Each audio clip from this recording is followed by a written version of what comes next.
26 and 34 were attacked on Highfield Avenue in Barnet. They suffered stab wounds in the attack and are now being looked after in hospital. We need to make sure that when people carry out these activities, they feel the full force of the law. People think they can get away with this. The person who firebombed a few weeks ago is out on bail. That's not full force of the law. This crisis, it's a crisis for all of us. It's not enough to simply say we stand with Jewish communities. Of course we do, but we must show it and act it. And the responsibility lies with each and every one of us, because it is our fight too.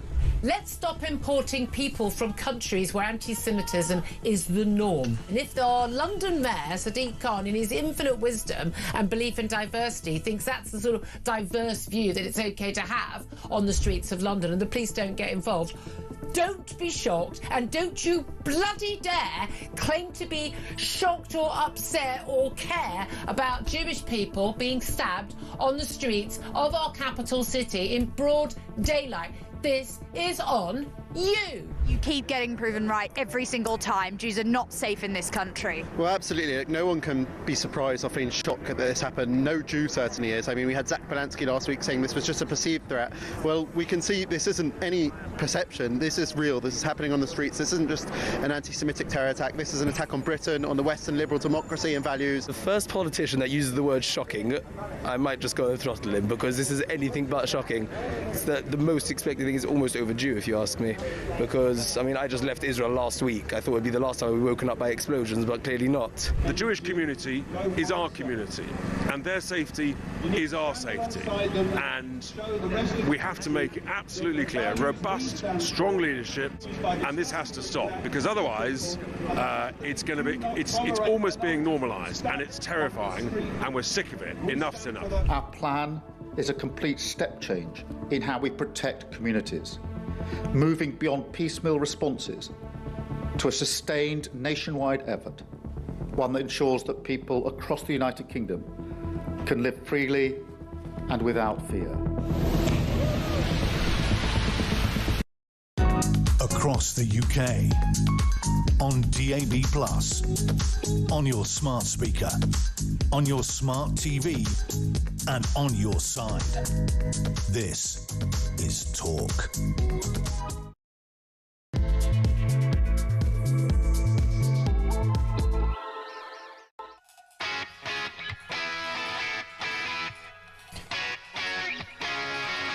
Smelling salts for Starmer.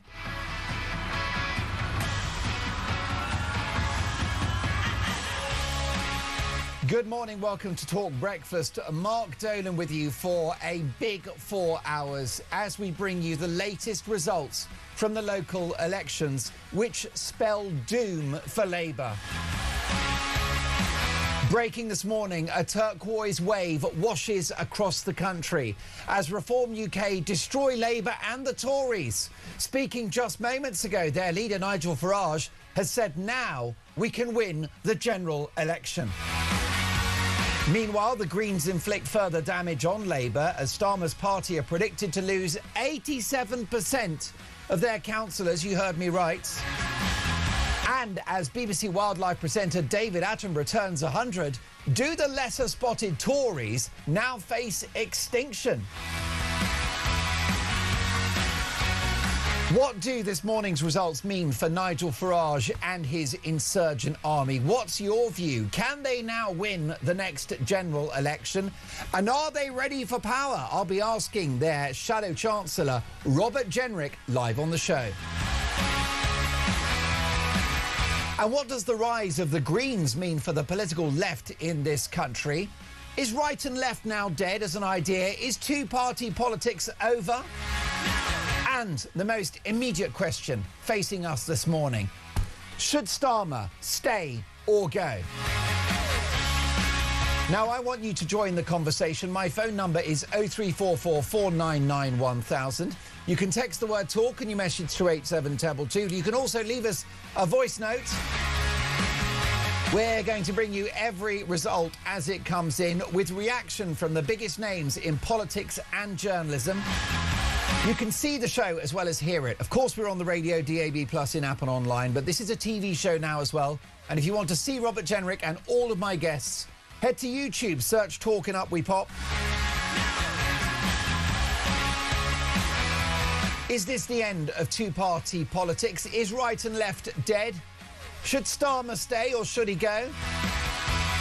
And can Nigel Farage now win the general election? So much to get through, as the saying goes. Let's talk.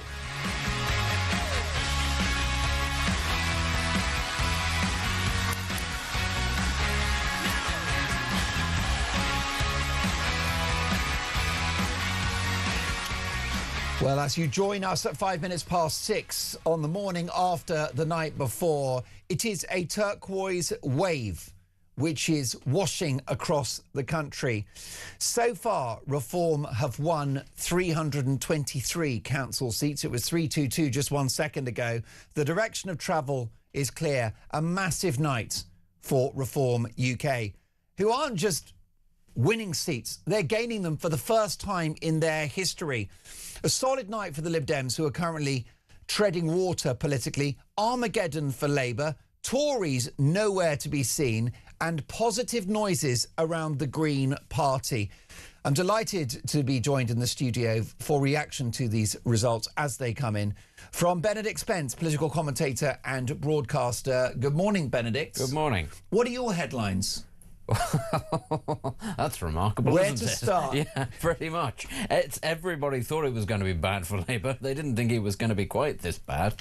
They think it's all over. It is now. I mean, it's genuinely staggering. It's very impressive. It must be said, actually. You know, even the sort of the great Green Renaissance hasn't quite emerged in the way that people thought, and it does appear that the concept of the shy Reform voter does indeed hold true, because they're doing much better than people actually thought. There was all the talk beforehand that perhaps Reform had hit a bit of a ceiling, that perhaps they'd lost a bit of their verve, a bit of their momentum. Not a bit of it. Not by the looks of this at all. Does this suggest that people's voting intentions are at odds with what opinion polls tell us? Oh, yeah. I think that that's been the case for a while, and it continues to be the case. And it's an interesting thing, because it shows that confidence in the electorate to actually speak their mind still doesn't quite exist there. You don't really want to tell a woke graduate in a hoodie on the street that you're voting for Nigel Farage, do you? Well, I tell you what, in a country where you can be arrested for tweets fairly regularly, why on earth would you want to do that? Why would you want to sort of bring the ire on yourself? But no, certainly when people are actually given the option to vote,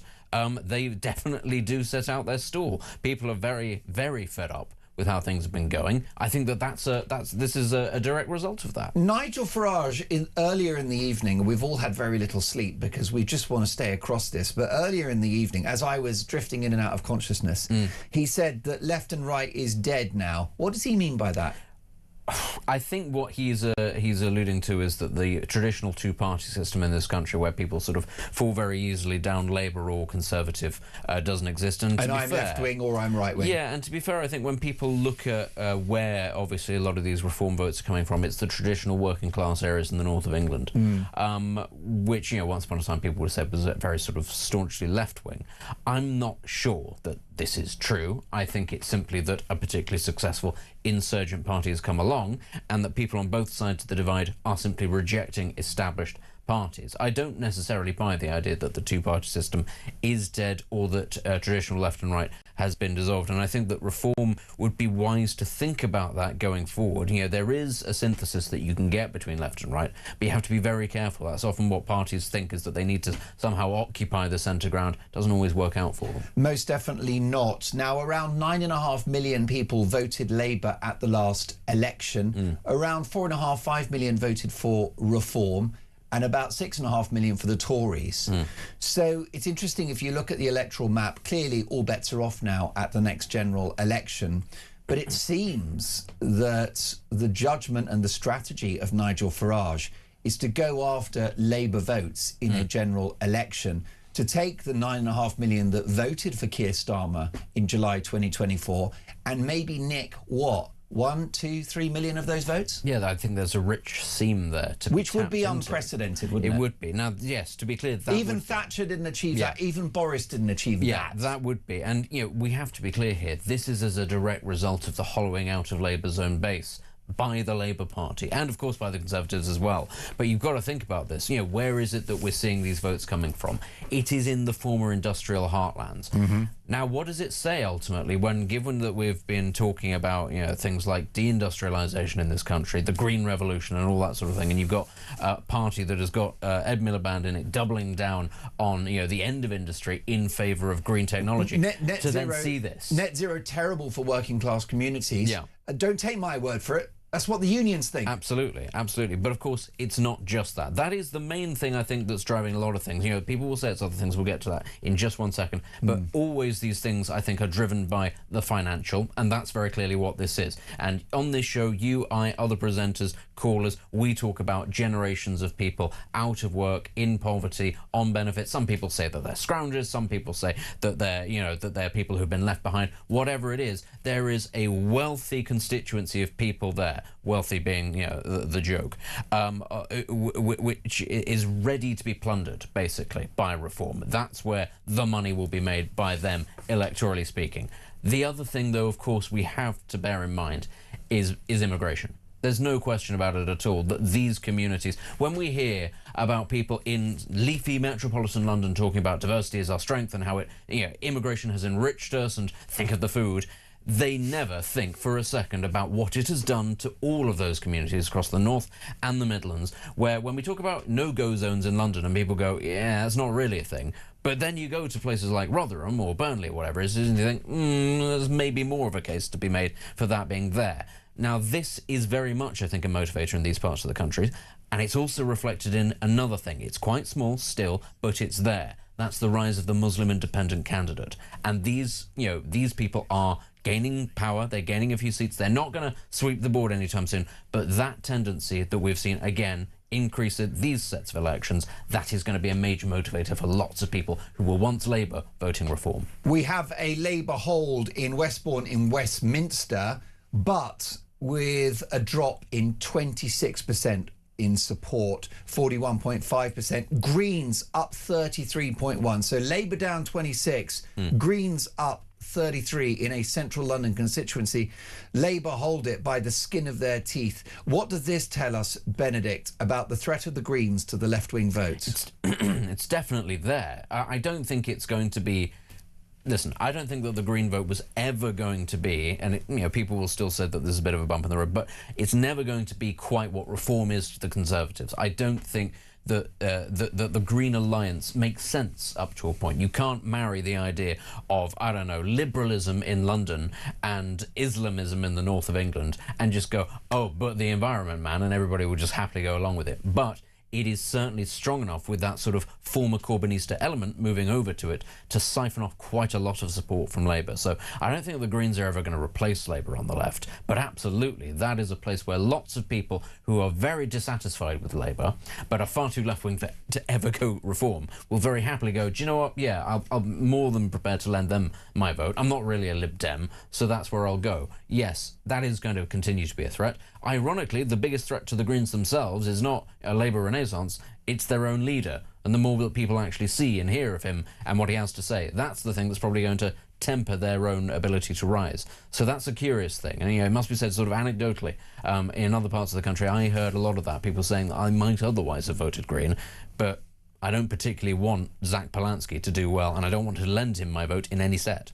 The success of New Labour electorally under Tony Blair was to consolidate a party of two factions, which is 50% metropolitan sort of social liberals in our cities, and then working class, patriotic, common sense, socially conservative voters in the North and the Midlands.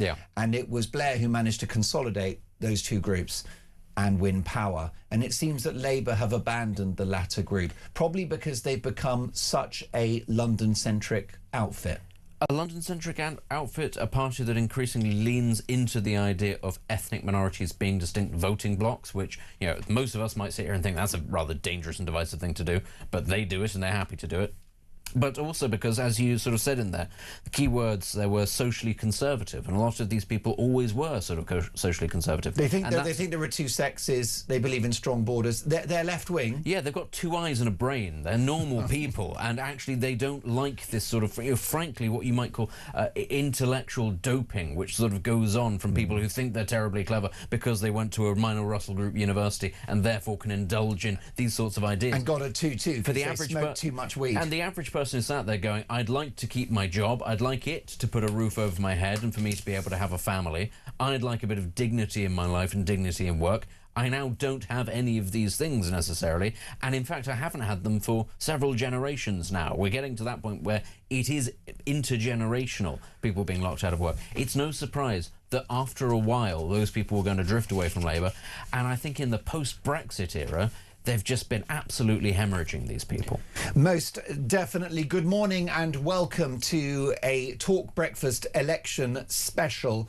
And a turquoise wave washes across the country at the expense of the Tories and Labour. Nigel Farage, just a few minutes ago, he's not had too much sleep, has said that now we can win the general election. Sarah has messaged the show. Good morning, Sarah. She says, Mark, could you use the local election results so far to predict what would be the result if there were a general election?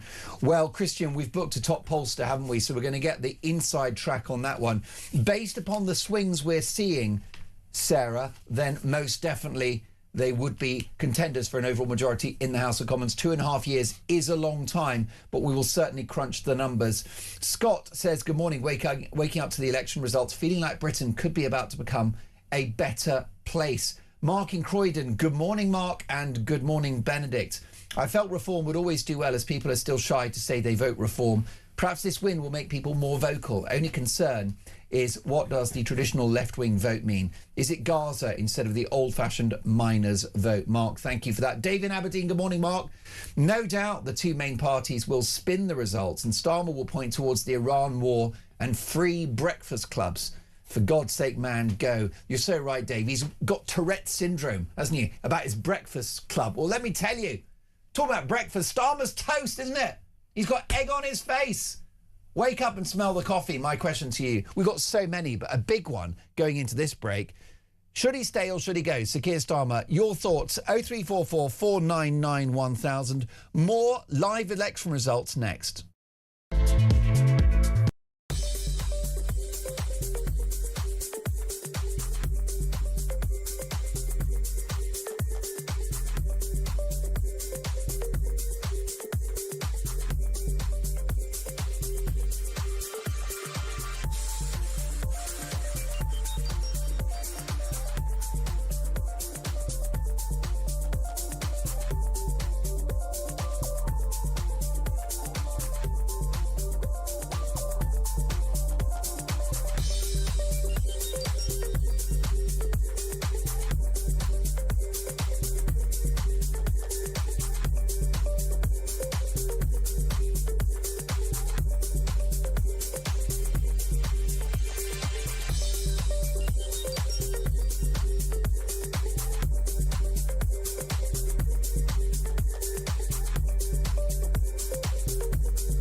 That it's all you're amazing. Right.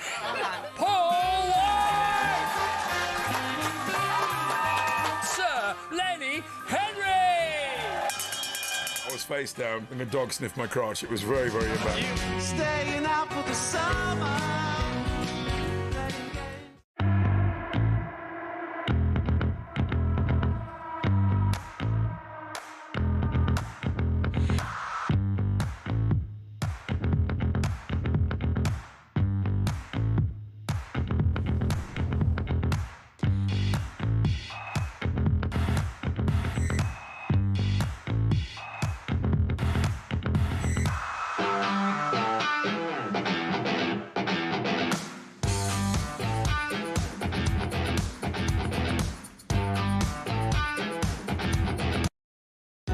Across the UK, on DAB+, on your smart speaker, on your smart TV, and on your side.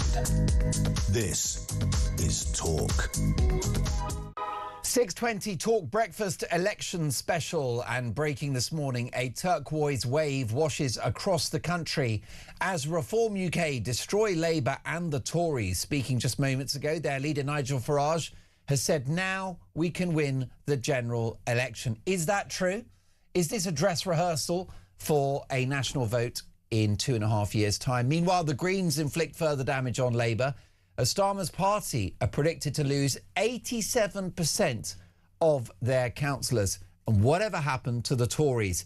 Is Nigel Farage right that left versus right is now dead? Here's a voice note from Andrew. Morning, Mark. Morning, Benedict. Magnificent to see the demolition job of Keir Starmer and the Labour Party this morning and the votes coming in. We all knew it was happening, but it's always gratifying to see it in black and white. I've got a theory on what might happen next with Starmer. We all know that he's never going to resign. We all know that he said he's going to fight within any single challenge that comes in his direction. But if it gets too much for him, there's every possibility, given we all know his arrogance and his personality and it's himself first, that he would just turn around and go, do you know what? If I can't do it, nobody else will, so I'm going to call a general election. He would do that just to spite everybody that in his world has backstabbed him. Thank you very much for our first voice note of the day, Andrew. And I share your jubilation at this political revolution, and I'll tell you for why. I don't care who fixes the country, but it's quite clear that we need change. We need border control. We need to fix the potholes. We need to fix the economy. We need to get rid of wokery in our public institutions. We need to drill, baby, drill. We need to build a couple of houses. We need to be business friendly. We need common sense policies. I don't care who does it, but it's quite clear from the votes that we've seen as they come in, the total collapse of Labour, that people have had enough and they want change. Graham the Joiner has messaged the show. Hi, Mark, and hello, Benedict. The destruction of the Labour Party is music to my ears, like the way they're destroying this great country and the British way of life. Joanna, good morning, Mark and Benedict. Well done, Nigel Farage. They've done it, but what a mess they're picking up. They're going to need a minor miracle to sort this out. And Nathan in Perth, who voted Reform, said, sorry, Mark, I disagree with Benedict. Two-party is dead, the two-party system. They lie, then say change is coming, and change turns into yet another lie. Trust in the two of those main parties has gone forever. Well, of course, that's the elephant in the room, isn't it, Benedict? The Tories. On the day that the wildlife presenter David Attenborough turns 100. Are the Tories now facing extinction? The lesser spotted Kemi. Well, this is the thing, and when people said the two-party system is dead, the immediate answer to that has to be, so what are you replacing it with? Do people genuinely believe that we're going to move to a uniparty state, or that we're just going to have coalition governments with 4 or 5 different parties in perpetuity? I don't actually foresee either of these things being the status quo. The question about the Conservatives is, listen, Kemi Badenoch, having had a pretty dodgy start, has massively improved. Her own personal polling is phenomenal, actually, given where it was, and comparing it to just about every other political leader in this country. The issue that she faces is her party is still a toxic brand in of itself, and there's not that much talent behind her at the moment. But I think the Conservatives are playing a very long game here. Now, this is not me saying that they are definitely going to bounce back, but I think you'd be a fool to write them off given how much institutional influence they still have, how much name recognition they still have, and also given quite how fast the rise of reform has been, it can dissipate just as quickly as it rose up, because what reform doesn't have is that kind of institutional loyalty. We were talking about traditional Labour voters and how long it's taken them to actually abandon a party that's long since abandoned them. And actually it's the same with Conservatives. It took, 14 years of being regularly slapped around the face for Conservative voters to finally go, do you know what, we've actually had enough of you people. Reform can't rely on that same sort of loyalty. If they mess up and things start to go wrong, people are not going to hold on to them in the same way that they held on to the parties that they'd grown up with. So the idea that they are definitely dead, I just think it's far too premature.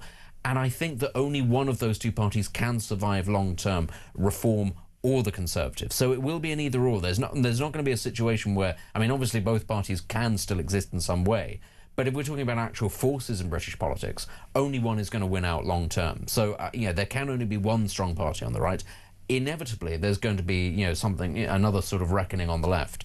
To which, again, I'd say, genuinely, do you think people are going to stick with the Greens in its current incarnation in perpetuity? Is that really going to replace Labour? No. Are the Lib Dems going to replace Labour? Probably not. Something else might come and replace Labour. But genuinely, do people see a perpetual state of coalitions? I can see at the next general election it being decided by a coalition, just like we had one however many years ago, 14 years ago. That doesn't mean it's going to be the permanent state of politics in this country. Is playing a waiting game the safest strategy for the Tories? Are they waiting for reform to be probed further and to potentially unravel? Yeah. Because it doesn't sound like they have a proactive plan. Right now, Kemi is their best asset by some distance. Keep on putting her in front of the public, keep talking common sense. In the absence of Bobby J, Robert Jenrick, there isn't a figure that could replace her. There's nothing else. So actually you might as well stick around the central unifying figure. For heaven's sake, it's worked for Reform, having one big figure that everybody knows and building this person up over time. That certainly helped them.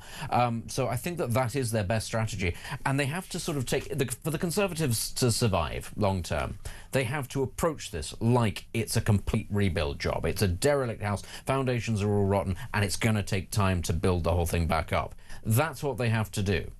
It is possible. Right now it's not in the conversation, but are they dead and buried? I think you'd be very foolish to write them off at this stage. Why? Because ultimately the odds of Reform actually coming in and succeeding and doing everything that they've done are very low. And I know that might sound a little churlish to a lot of people, given how well they've just done in the election. That means you're telling me they've not got into government. So what you're telling me is they can win the election after this one rather than the next election. Well, I think people would be foolish, given that we're actually 3 years away from a general election, and there is nothing to say actually that we're about to have one anytime soon. Labour will cling to power like there's no tomorrow if they sense that there's any possibility that they would lose an election. I don't think they're going to call one early. Not at all. Unless they're forced to somehow. I don't actually see what the mechanism for that is. So that's about 3 years. Then let's say Reform actually do get in, which I actually think is not necessarily the most likely outcome, despite these results, and I'll tell you why in a second. But let's say Reform get in and they get 5 years. Well, that's 8 years in total. Would you actually genuinely be prepared to sit here and say it's going to be a fantastic 8 years and everything is going to go well? You'd like to, but actually, given the way things have gone in this country in the last couple of years, I think you'd be a fool to put money on that. And given actually how it was that, we've got from this point, we've got from point A to point B, I simply feel that, as I was saying about loyalty, voter loyalty, I don't think people would stick with Farage and Reform if they did the same sorts of things that Labour did. Promised one thing, ended up doing another. I don't think a lot of people would stick around with them long term. But what I would just sort of say very quickly is, I'm not even sure that a Reform majority is the most likely thing at the next general election. And I'll tell you why. And I think these results possibly make this outcome more likely. The Labour Party, the Greens, the Lib Dems, the SNP, Plaid, all of these, they are going to be terrified of this result. They are going to go full meltdown, talking about the far-right, fascism, the danger that Reform poses. They are far more likely, in those circumstances, to vote tactically, to try to put together some sort of grand coalition to keep Reform out. It might not work, but trust me, if they sense that there's any chance that Reform will get a majority, those parties will start, sotto voce, maybe not even officially, but they'll start to work together to keep Reform out. And I think that these results will focus a lot of minds on the left and going, actually, what is it that we really like? Do we want to, the Greens, the Lib Dems, do we genuinely believe that we're going to get power? Or actually is what we want just to spoil Nigel Farage's party? I reckon they're that vindictive. Breaking news as you join us on Talk Breakfast at 6:29. Reform UK has gained Newcastle-under-Lyme Council from the Conservatives. The council has historically swung between no overall control and a Labour majority between the 70s and 2021. 2022, the Tories took control. It's now been taken by Reform UK for the first time. Breaking news, Newcastle-under-Lyme Council taken by Reform UK. It's what we expected, Benedict, a strong performance from Reform UK in the so-called Red Wall in the northeast of England, the working class heartlands of this country. Yeah, this is, I mean, honestly, this is the sort of thing that has been in the works since Brexit. This is the complete rejection of what the Labour Party has become, and frankly also a rejection of the alternatives that are offered on the left. And ultimately, they have no one but themselves to blame. The Labour Party has, over the decades, despite 14 years of the Conservatives being in charge, and having the opportunity, therefore, to sell something to the working man of the North and the Midlands, they have roundly failed to do so. It comes as no surprise that this is happening. 6:30, the local election results are pouring in thick and fast. We've got the biggest names in politics and journalism for reaction, but the headlines are very clear. It is a turquoise wave which is washing across the country. So can Farage now win a general election? And should Starmer stay or go?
Across the UK, on DAB+, on your smart speaker, on your smart TV, and on your side. This is Talk. You are listening to Talk Breakfast and a local election results special. Breaking news as you join us at 6:33 in the morning. Reform UK have gained Newcastle-under-Lyme Council from the Conservatives. It's historically swung between no overall control and a Labour majority. The Tories took this council in 2022, but it's now been won by Reform UK for the first time. Let's get your reaction to the results as they come in. Here's a voice note from Jay.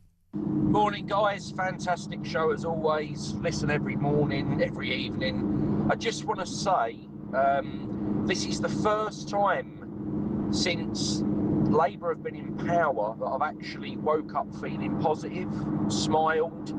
You know, the fuel prices are up, the taxes are up, the immigration's still silly. You know, they haven't listened to us on anything. All that's still going on, but I'm smiling. You know why?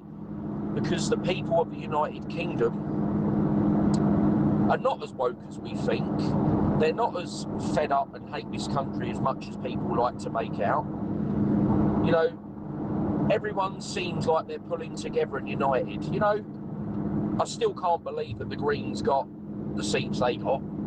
It still shocks me that people would even vote Polanski after what he said about our brave police officers, but there you go. Fantastic, guys. Well done to everyone that got up and voted. Well, I will say that your tone, Jay, speaks for many. This from Richie in Grimsby. Good morning, Mark, and good morning, Benedict. A glorious morning in Grimsby. The turquoise tidal wave taking 13 out of 14 wards. If Labour got spanked any harder, they'd need a ball gag and a safe word. I mean, what a poetic text message. You guys are the best, let me tell you. Matt says, good morning, Mark, and hello, Benedict. Matt from the East Midlands here. For once, I'm getting my Working Brits morning news with a smile on my face. What joyous news it is to see the reform gained so far. In answer to the question of should Starmer stay or should he go, for me, it's, for goodness sakes, go. But what's next terrifies me. And as they remain in power. Thank you for that, Matt. Simon, hi, Mark. Despite Labour having a nightmare last night, Starmer will not throw in the towel. His next move will be talking about a reset and will reshuffle his cabinet next week. It'll keep him in his job for a while longer. And Paul says, hi, Mark.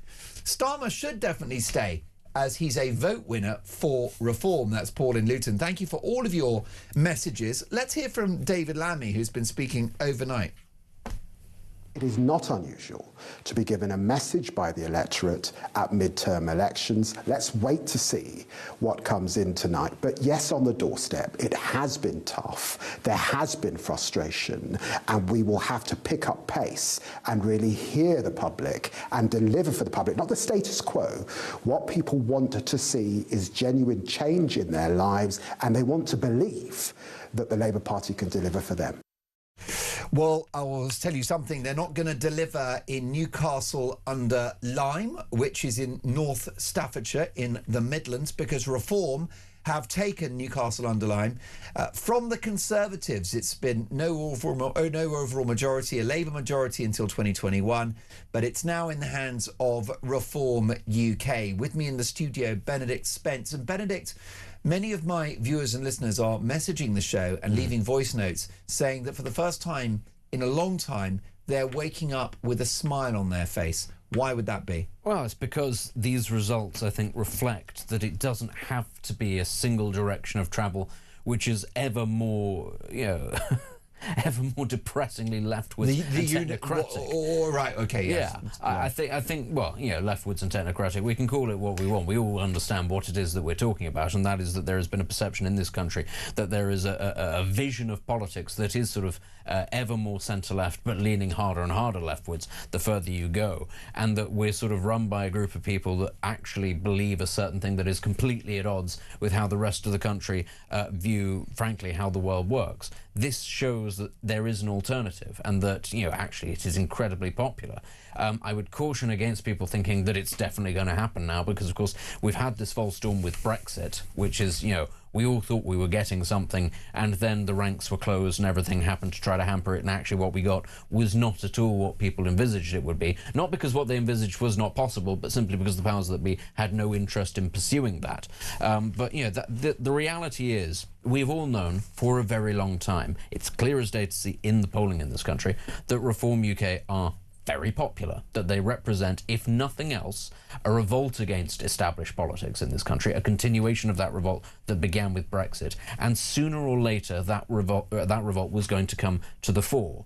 Now, a set of local election results, does that mean right now that Reform are going to become the next government? No, it does not. Actually, lots of things will again be arrayed against them to prevent that from happening. But it's a positive thing. It shows that actually you can enact change, or you can try at the very least, in this country, which, given that my views on the democratic state in this country for some time have been rather morose, is a quite upbeat thing. Well, on Talk Breakfast, we always like to put a smile on your face, and someone that will wake up with a smile this morning is Nigel Farage, because the latest figures for councils in England, 348 gains That is 348 gains for Reform UK. Labour down 248. Lib Dems up 35. Tories down 135. The Greens up 26, others minus 24. Very bad news for Labour. A solid performance from the Greens. The Lib Dems treading water. The Tories over. And Reform now hopeful, according to their leader Nigel Farage, of not just dominating nationally, locally, but potentially in a position to win the next general election. So a very, very positive result so far. The headline figure that you need to know is that Labour are expected to lose 80%. Sorry, let me correct that. 87% of their councillors. You heard me right. Labour expected to lose 87% of their councillors. If that happens, Benedict Spence, what amount of pressure will be on the Prime Minister from his own party? It'll be huge, because they will recognise that it's no longer that Keir Starmer is simply toxic to himself, he's toxic to the brand in general, to the party. And it won't just be the Cabinet, it won't just be the backbenchers, it won't just be the unions that back the party, it'll be the people that stuff the envelopes and ring the doorbells. Yeah, they won't want to have to go through this again. They're not going to be prepared to work, basically, for an administration that doesn't work for them. The tricky thing, I suppose, now is, you said it's not just going to be the Cabinet, but that is actually what we're relying on now, is that you can have sort of revolts amongst the grassroots and a Prime Minister might not actually do anything because he'll think, well, I've got 3 years to turn it around. What matters is if the big beasts themselves start circling. On the front page of the Times today, it says, Prime Minister urged by Miliband to set timeline for leaving.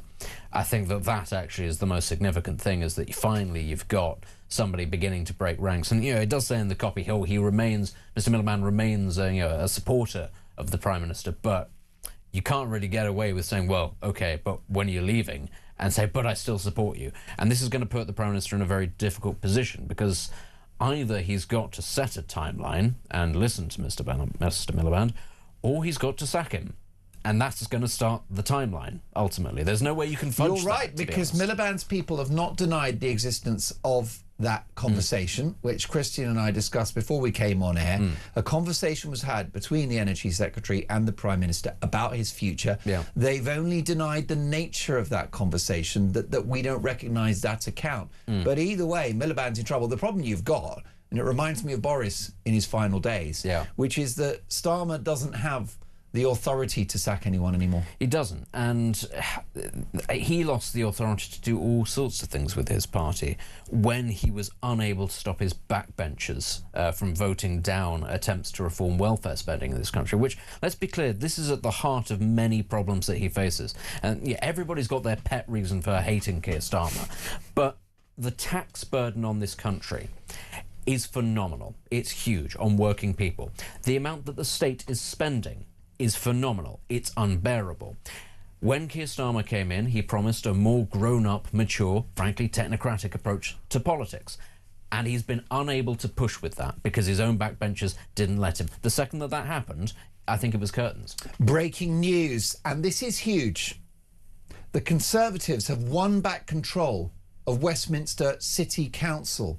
The party has seized this council from Labour, who gained control for the first time since the 60s in 2022.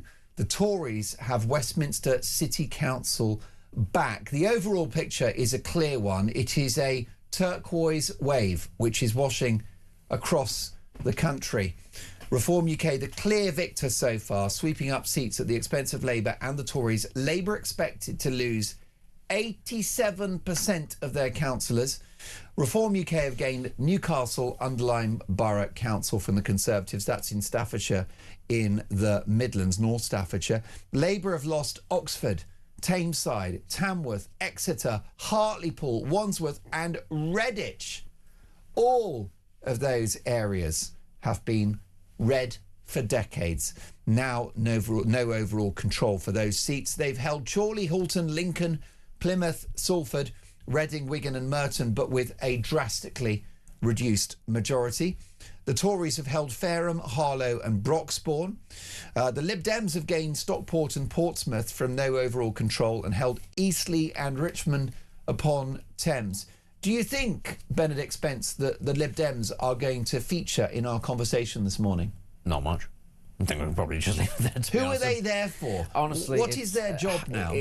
I was actually thinking about this last night. Actually, what are they for? What role do they play, other than to be sort of spoilers and sort of an acceptable alternative for disaffected centrist Tories who can't actually bring themselves to vote Labour, Green, or Reform.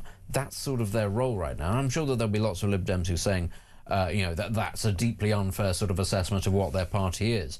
But actually, if what you want to be doing is picking up swing voters, which, right now we have an awful lot of disaffected voters in this country, you need to have something that you can actually sell people on. And it's got to be more than simply Ed Davey giving you sort of gimmicks and sound bites and stuff like that. At the very least, Zach Polanski, who does the soundbite and the gimmick very well, does offer something tangible. It's insane, but he offers stuff to people, which is a bit more of a vision. Ed Davey doesn't do that. The average Lib Dem MP is not particularly well known. It's a curiosity. It's a leftover, I think, of a bygone era. And actually, I think that it's one of those things that it can play a role, say, at a general election. It'll pick up seats. It'll take votes from other people.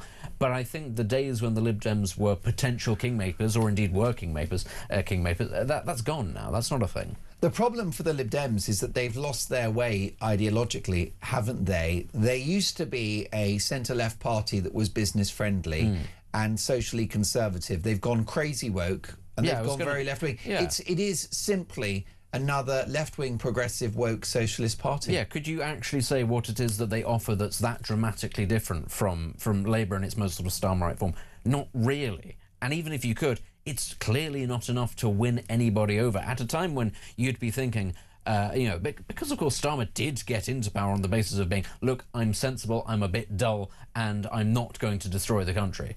You'd be kind of thinking a lot of people, if we're constantly told, like to gravitate towards the centre, and they've abandoned the Conservatives and they're abandoning Labour. If that were true, the Lib Dems ought to be doing very well, and they're not. So what does that tell you about what the average person actually thinks about them or knows about them? If nothing else, Mr. Davey is not doing a very good job at creating a fresh brand that people can identify with. Most definitely. If you're just joining us, this is a Talk Breakfast election special, and Reform UK so far have gained a council and 348 seats. Labour have lost 248. They're expected to lose 87% of their councillors, which is truly seismic. Truly extraordinary. Dan has said, good morning, Mark. This set of election results are historic. It's united the country in saying that Labour have failed us. That's Dan in Suffolk. Matt in Grimsby, good morning, Mark. Keep Starmer in power. He's doing a tremendous job for Reform UK. Amanda says, good morning, Mark, and hello, Benedict. Reform UK must now stand strong. Labour and the left will dig the dirt on Nigel in their usual vile way. They have no shame. Let's take another voice note. Good morning, Mark. Damon from Wigan. I think the election results, which I'll be watching during the night, have been impressive for Reform UK. And it's time the elite understands that the British public are not fools. The British public see what is going on, and the British public will vote and vote hard. As it's been said, when the herd moves, change happens. That's a great quote, isn't it? Thank you for that, Damon. Well, it's 6:48. It's an election results special here on Talk Breakfast. At the moment, the headline is very clear. A turquoise wave is washing across the country. But will that translate to a general election victory for Nigel Farage? That's next.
Some breaking news this morning revealed that under the Terrorist Act, 242 people were arrested in the year to June of this year. That's something you can indulge in as to all the people who aren't going to prison because, well, there's no prison spaces. So this is a Talk exclusive. We've been looking at... I said, you take these cuffs off me and speak to me like a human being rather than a common criminal. You're just left wondering, does these people who lead us actually hate Britain? Yeah. Do they not love our country and everything that we've stood for?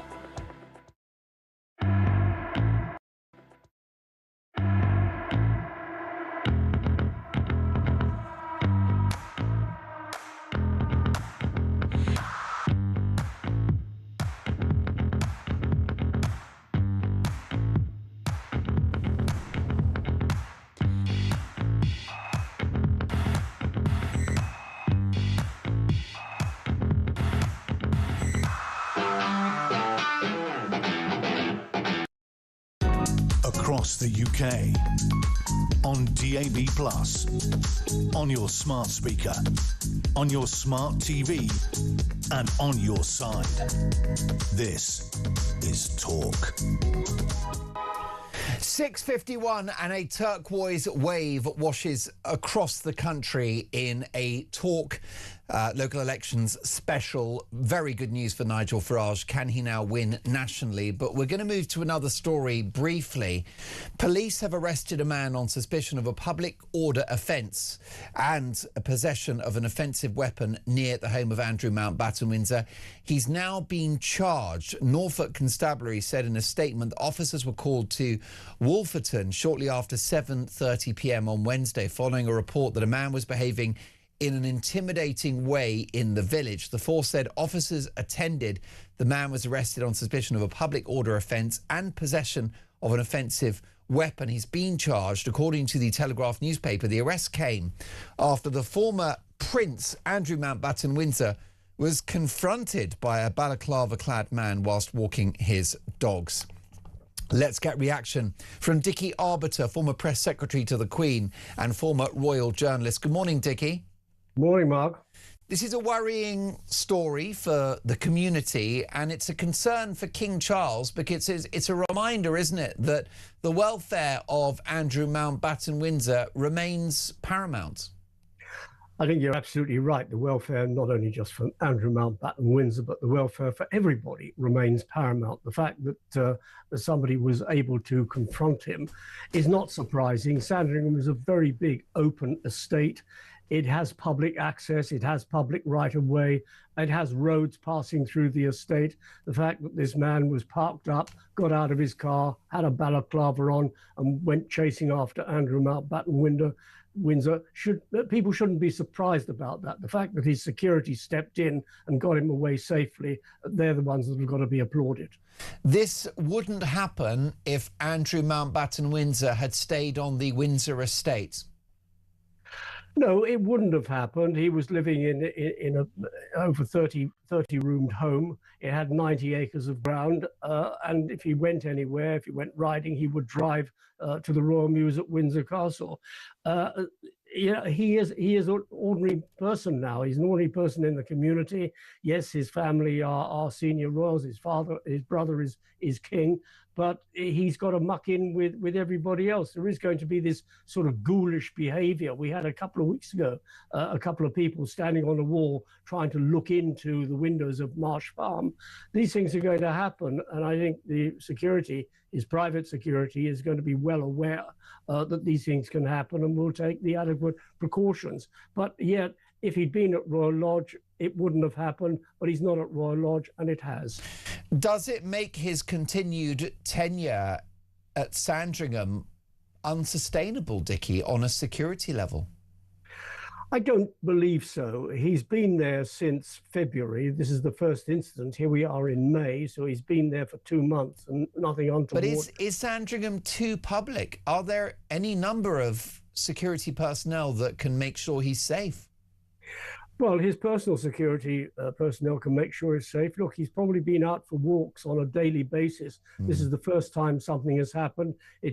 presumably that he was probably watched to see where he is going, because it wasn't within the immediate vicinity of Marsh Farm, and he was followed, and the car parked up and the guy got out. These are the things, unfortunately, happen in today's world. His security will be mindful of that, will take extra precautions, and he might well be driven further afield where and to different places that people don't know about. And clearly there's no love lost now, Dickie, between the King and his younger brother, given the embarrassing headlines that Andrew has brought to the family. That said, the King is ultimately responsible for the safety of his brother, so it's a headache for him politically and practically. It is a headache for him, but it's a headache that he is able to cope with. That security is available. He is paying for the security. And, you know, these sort of things can happen. Anybody and everybody. Are the immediate family responsible? No, they're not responsible. The individual is responsible, and the people that are surrounding him and guarding him are responsible. The King can't babysit him. And he's got to take, Andrew's got to take adequate precautions. This has been a salutary lesson, and they will have learnt from it. Briefly, if we can, Dickie, because I need to get back to the local election results. This will be very unsettling for Andrew. No doubt he'll be traumatised by this. It will be unsettling. Look, you know, he might be traumatised. Look, the man was probably more traumatised flying a Sea King helicopter during the Falklands War, acting as a decoy to Exocet missiles. He's a grown up. He's learnt to control and combat issues, and he will deal with this accordingly. The fact that one person chased him, it doesn't mean to say the whole world is chasing him. His security will take adequate precautions, severe adequate precautions, and Andrew will be mindful of where he goes, and they might well, in order to walk the dogs, drive further afield in, you know, unrecognizable vehicles. Dickie, always a great privilege to have you on the show. I wish we had longer. Thank you so much for your valuable time. Dickie Arbiter, former press secretary to the Queen, former royal journalist as well. Well, this is a Talk Breakfast election results special, and my goodness, what a tidal wave of support that Reform UK have experienced in the last 24 hours. It's a turquoise tsunami, folks.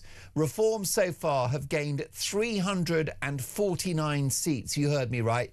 Labour have lost 245. The latest, the Tories have regained Westminster City Council, which is a totemic council to win back. But really the headlines are all about Nigel Farage and whether now he can win the next general election. Well, I'll be asking the Deputy Leader of Reform UK, Richard Tice, in just a couple of minutes' time. Those really are the two headlines, aren't they, so far, Benedict? Whether Reform can translate this to an election victory at a general election, and whether Starmer survives. Well, clearly the groundswell of support for Reform, be that because of dissatisfaction with the government itself or because of love for Reform, exists. It's clearly there, and it's possibly bigger than people were led to believe in the first place. So yes, can they win a general election? The fundamentals are there. Whether or not that translates into victory in a couple of years' time remains to be seen, but certainly that is a possibility that we should be taking seriously. As to whether or not Keir Starmer can survive, I mean, what other conclusion can you take other than that this is a complete rejection of, at the very least, him as Prime Minister? We can say everything else we want about established politics or the party, but absolutely, here we are, a couple of years now into his administration, he has roundly failed to convince many parts of the country that he is the man to lead it. What do you think, folks? Can Nigel Farage now go on to win the next general election? What does this mean for the political climate of this country? Is it the death of the Uniparty? Is Nigel Farage right that there's no more left or right? What are the implications of this seismic set of results, which are coming in thick and fast? Richard Tice, Deputy Leader of Reform, is next.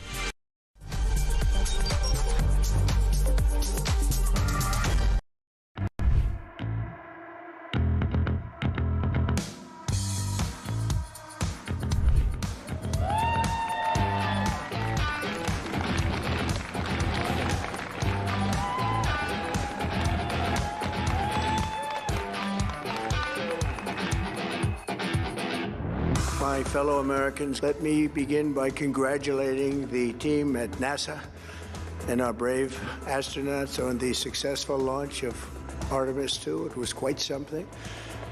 It will be traveling further than any manned rocket has ever flown and will very substantially pass the moon, go around it, and come back home from a distance that has never been done before. It's amazing.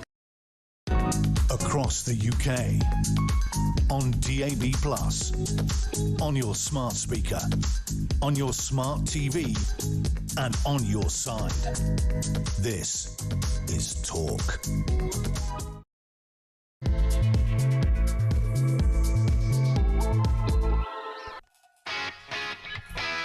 One minute past 7, and welcome to a Talk election results breakfast special.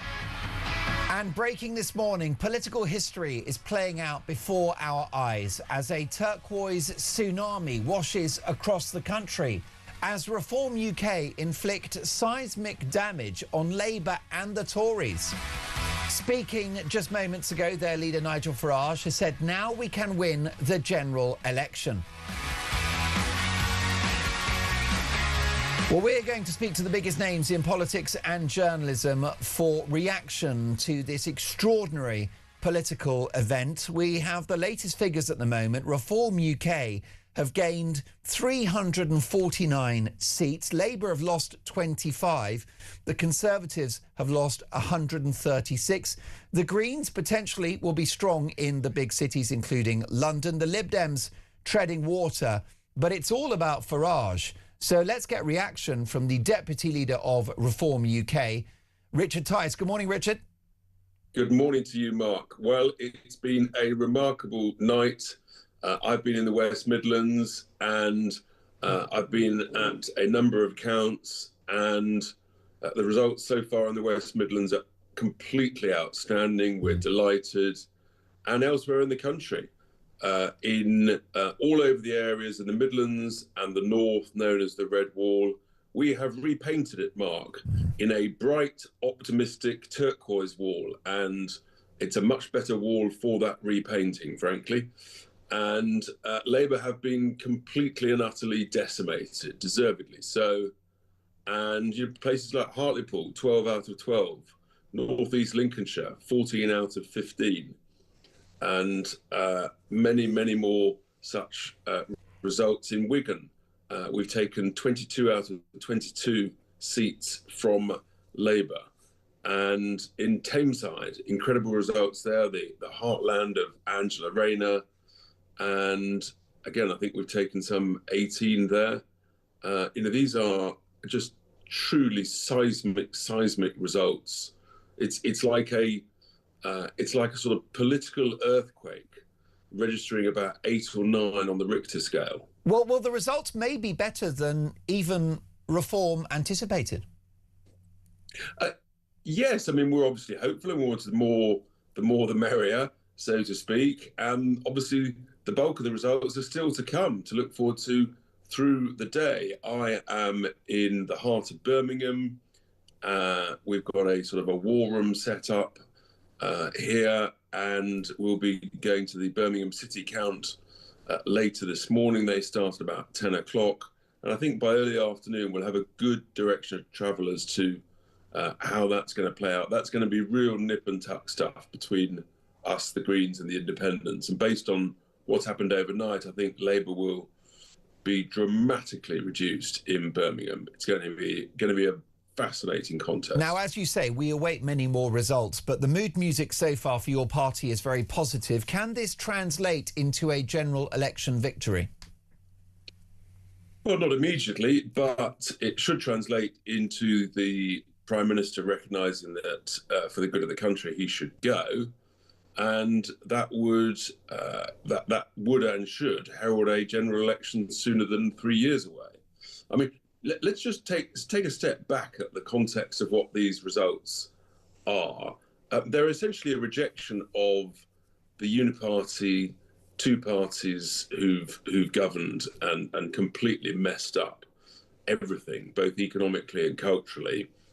It's a rejection of the smearing, the sneering, the libelling from the establishment media, who behaved abominably in recent months, trying to essentially sort of kill us off electorally, and they've utterly been rejected by millions of voters who said that actually this whole thing, I mean, the country is in a terrible state, and we've all been gaslit to a huge degree. We were told by the establishment and the establishment media organisations that we need mass immigration and we need net stupid zero. We don't need either. They've both been a catastrophe, and the sooner we get rid of them, the better. And then the other thing is that, you know, we've been running 10 majority councils for almost a year, and week after week, newspapers would put us on the front page saying we were doing a terrible job. Well, take, for example, Staffordshire. Newcastle-under-Lyme, the whole council is up for grabs. We're going to win the whole council. That's part of Staffordshire. And so voters in places like that are saying, actually, Reform have been doing a decent job. We've got lots right. We're sure we've learned some lessons on certain things. But all over the country, voters are saying, thanks for what you're doing so far. Keep at it. And we're going to give you more councils to run or be the biggest party of. And that is a vindication of what we've been up to so far. And voters are saying, lots more to come, please. Now, Richard, you are a politician. You're the deputy leader of your party. You're also a very successful businessman. You know your way around a spreadsheet. You understand the bottom line. We can agree that this country lives beyond its means. And should you win power, we're going to have to shrink the size of the state. We're going to probably have to have austerity times 100. How do you square that with the working class support voting for Reform UK? Well, the clue is in the word you've just used there. Work, Mark. Work is a great thing, and we should celebrate it. But you can't have lots of people making a lifestyle choice not to working to claim welfare. And you can't have lots of foreign nationals who supposedly came here to work, but haven't come here to work. They've come here to rip us off. And frankly, that's why voters are voting for reform. So we need to, we want a world-leading welfare system for the genuinely vulnerable, the genuinely disabled who cannot work, and the those who are genuinely unemployed looking for work. That said, austerity times 100 is going to impact plenty of Reform UK voters. Don't interrupt. I haven't finished. I have to interrupt because you might well be Deputy Prime Minister, so I have to hold you to account. If you have austerity, it's going to hurt Reform UK voters. No, it's not. It's going to delight them. If you scrap net stupid zero, you save tens of billions of pounds every year. You reduce people's bills. You create growth and prosperity and high skills by drill, baby, drill as much as possible offshore in the North Sea, onshore in places like North Lincolnshire, where there's about a decade's worth of shale gas. That brings the bills down. You stop paying 20 billions of pounds of voluntary interest of taxpayers' cash to the rich, to the commercial banks on the Bank of England's printed money. There's so much more besides. Wherever we look, there's waste, waste, waste. And I want to cut it, Mark. Well, of course, we can all support that. What do you think, Richard, needs to happen between now and the general election? What do Reform need to do to guarantee the keys to number 10? Deliver on these councils that we are running and being given the privilege of running from these elections. That's going to be hard, isn't it? Because they're all skint. Well, yeah, look, do you need to manage expectations? No, you say they're all skint. But the truth is, we're actually identifying significant savings. We're delivering better services at a lower cost by renegotiating contracts, taking some things in-house that have been outsourced. Lots and lots of areas. Hundreds of millions have already been saved and identified for saving in this current year, and much more besides, in areas that nobody's previously looked before. So we're looking everywhere, and I think that common sense, business-like approach to things is what people want, and working in sort of constructive but critical friend with the council officers who learn to respect us and realise that we've got a serious job to do. We're negotiating on behalf of the taxpayers, and we want better value please. And we can agree on that. Richard, in terms of where we're at now, the Prime Minister in post, you've said he should resign. The issue we've got is that his likely replacements could be Ed Miliband, who will double down on what you're calling net stupid zero. You could have Angela Rayner, who will have the backing of the unions, who will expect their pound of flesh if she wins power. Or you've potentially got a figure like Andy Burnham, if he gets back into the Commons, on a very, very left-wing agenda. Is there not a case to be made in the national interest to keep Starmer, because the alternatives would be worse? Well, you talk about Angela Rayner and the unions. Let me just remind you that millions of union members have literally yesterday voted reform. People from the oil and gas sector, people from the steel sector, people from the refining sector, who realise they've been completely and utterly legged over by the Wallies in Westminster, who came up with this net zero stuff that has destroyed industries. So actually, maybe what the Labour leadership needs to do is to listen to some of those unions in the industrial sector, not just the civil service unions, and say, yeah, we've got this badly wrong. We need to U-turn on some of this stuff. However, Richard, if Starmer goes, his replacement will be more left-wing. So surely that's an argument to keep him until the next general election. Another argument to keep him is that he's an election winner for you guys. Keir Starmer is your greatest asset. Well, look, if there's a he's new the Prime golden Minister, goose that lays the eggs.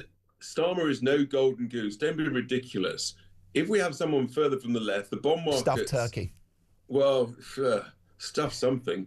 But it's reckless, Richard. It's reckless of you to say that Starmer should go, because his replacement, as you say, will freak out the bond markets and will probably have an economic crisis. Which will advance the general election, which is what everybody wants sooner rather than later. Are you calling for an economic crisis? That's not in the national interest. I tell you what is in the national interest is to accelerate a general election. The way that happens is a new Prime Minister, after Starmer, should recognise they've got the finances all wrong, and things that we're honest with people. Things are likely to get worse before they get better. But the good news is there's light at the end of the tunnel, and that is the light of a reform government. Big congratulations, Richard Tice, on a seismic set of results for Reform UK, which are coming in thick and fast. So far, they've gained 350 seats. It is a turquoise tsunami. Will that translate into a general election victory? Nigel Farage certainly thinks so. My thanks there to Richard Tice, Deputy Leader of Reform UK. Let's now get the Labour view. And Carl Turner, MP, he's the MP for Hull East, of course, elected as a Labour MP in 2024. He's had the whip removed, given his opposition to proposed changes to jury trials. He joins us now. Hello, Carl. Good morning, Mark. You can't be too surprised by the results that are coming in, which would suggest that Labour may lose 87% of their councillors. Yeah, it's absolutely shocking, isn't it? It's certainly more than a flesh wound, Mark. It's catastrophic in my view, and indeed it may be mitigated a bit when the London results come in, but it's still a significant number of seats lost. We were defending 8 seats in Hull. We lost 7 directly to Reform and 1 to the Lib Dems. It's a terrible night for the Labour Party. Anybody who's suggesting this isn't really, really, really bad is just in la-la land. Who's to blame, Carl? Well, on the doorstep, Mark, I'm not happy about this, but it was Keir Starmer that was coming up. Policy a bit, the U-turns on this and that, and the fact that we started with winter fuel allowance and then on to welfare benefits, those things came up a bit. What didn't come up on the doorstep, sadly, was the stuff that we are doing, the stuff that I think we can be proud of. House building? Well, we're not doing much of that. We're doing a bit, but not enough. Yeah, you've made progress with planning, but it's not necessarily translated into millions of homes yet.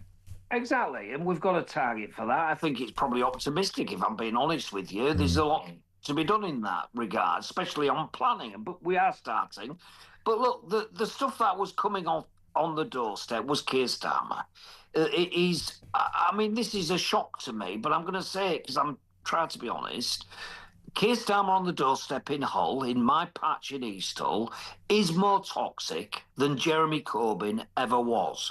And Jeremy Corbyn was never very popular in East Hull. I'm afraid to say Keir is is more unpopular. And why is that? Why is he more toxic, more unpopular than even Jeremy Corbyn, who was mainly supported by Labour voters in the metropolitan areas? I think it's sort of an authenticity thing, really. I mean, there was a begrudging respect for Corbyn. Even people who were not fans of him in my areas of sort of white working class parts of the constituency, people were not supportive of Corbyn, but there was a begrudging respect. They thought he was authentic. They thought he was principled. He was principled. I mean, he'd not changed his politics since he was a child. And that was respected a bit. They don't know what Keir stands for. That's the problem we have. Farage, they know what he stands for. And that is the difference. And it's not a magic thing, right? It's about being authentic, in my view. I think Burnham's got it. I think Rayner's got it. I think Keir Starmer's not got it. Well, I agree with you on the charisma side of it, but I'm slightly worried about policy. As I discussed with Richard Tice, I would humbly suggest, Carl Turner, that the country, until the next election, is better off with Starmer than Angela Rayner, Ed Miliband or Andy Burnham. The reason being that anyone that replaces Starmer can only do so by being more left-wing, because that's what the backbenchers and the party membership will be looking for. That's a problem, given the fact that the country's broke. I think what the country is looking for is stability, and I think that's possible with Keir Starmer. I'm not calling for the PM to resign as the leader and Prime Minister. I'm hoping that there's not going to be a contest, but I think it's becoming more and more likely that there is as these results come in. But I want the party to settle down. I want us to take a long, hard think, find out where we're going and what we're about, and start to deliver, not just in policy terms, but in the sense that the backbenches are going to be listened to. We've been treated badly by this leadership. We've been treated, honestly, I feel, with contempt sometimes. Lots of us spoke out on the winter fuel. Many of us spoke out on the farmers' stuff, the inheritance tax. We thought that was a bad idea. Lots of policy areas, people spoke out in the PLP, and we were just ignored. Now the problem is coming and facing us directly. We've got a big problem. Keir Starmer's part of it, but he's not entirely to blame. Not in my view. Well, I mean, it's very charitable of you, considering that he's suspended the whip. You're now an independent MP because of your perfectly reasonable objections to the scrapping of some jury trials.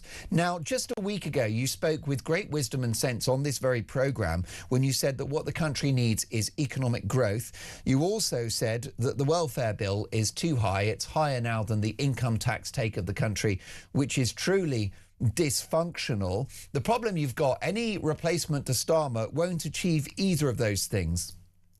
Exactly, and neither will Keir Starmer, because he's lost the authority of the parliamentary Labour Party. Then we need a general election. If Starmer can't do it, and if his replacement can't do it, we need an election. Well, if we had Keir Starmer leading the party in a way that was bringing the backbenches with him, those policy areas which need to be looked at very carefully, in my view, could be changed by Keir. But at the moment, he doesn't have the authority of the party. If he wanted a reshuffle, for example, Mark, I mean, some people say get rid of Ed Miliband. If he rings Ed Miliband this week and says, Ed, thanks very much, it's been an absolute pleasure and a treat, but I don't want you any longer, Ed Miliband could easily turn around and say, well, thank you very much, Prime Minister, but I've lost confidence. You can't govern like that. And that's the problem he has. Those areas of policy need looking at. The welfare benefits bill is bursting at the seams. We have to address those points, but the leader of the party has got to bring the PLP with him in order for the PLP to concede on points which are very difficult for them. Based upon what's happening as we speak, with Reform UK gaining 355 seats so far and counting, with Labour anticipated to lose potentially 87% of their councillors, how does this translate into the next election, Carl? Labour won't be forming the next government, will they? Absolutely not. I mean, if there was an election any time soon, it's good night Vianola for a lot of us. My seat's gone.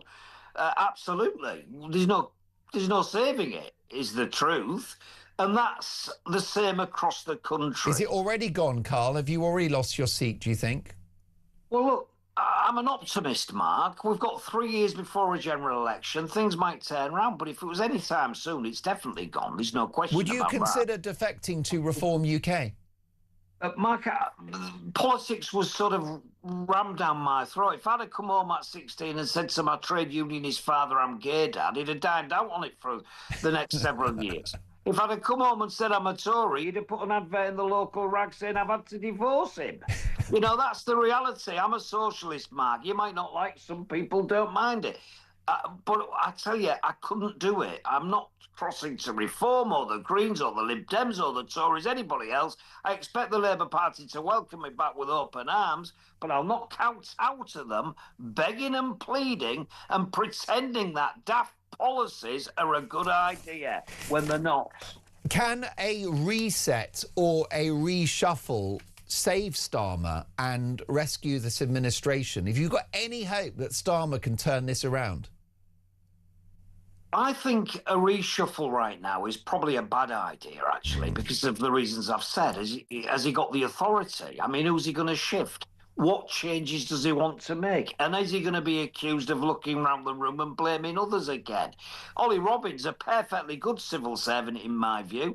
He gave evidence to the Select Committee not too many weeks ago. He came across as a decent guy who was doing his job. Why did he get the sack? So people will rightly look at the Prime Minister and say, hang on a minute, isn't it about time you took responsibility? So I think a reshuffle right now is probably a bad idea. He'll be desperate to do one, I think, because he'll want yet another reset.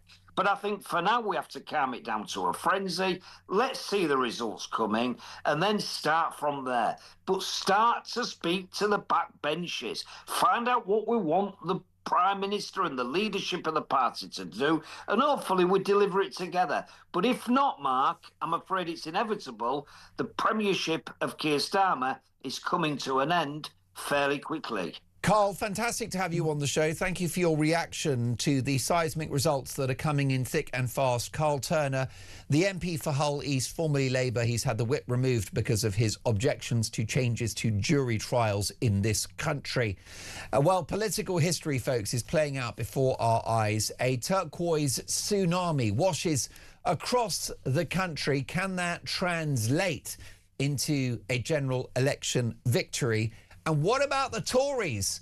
I'll be asking Sir John Redwood next.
I was sat in the tent and he was showing me through photos of his phone, scrolling through.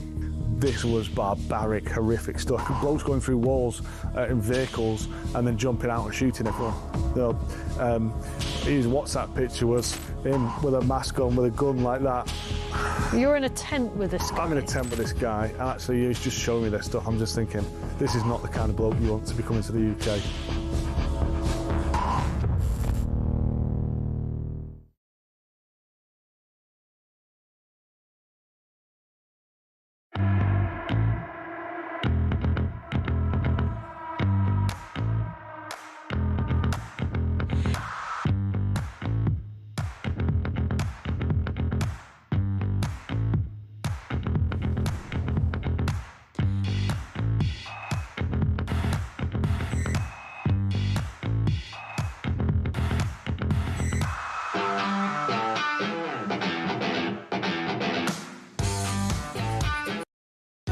Across the UK, on DAB+, on your smart speaker, on your smart TV, and on your side. This is Talk. 7:26, a Talk Breakfast local election results special, and political history is playing out before our eyes as a turquoise tsunami washes across the country.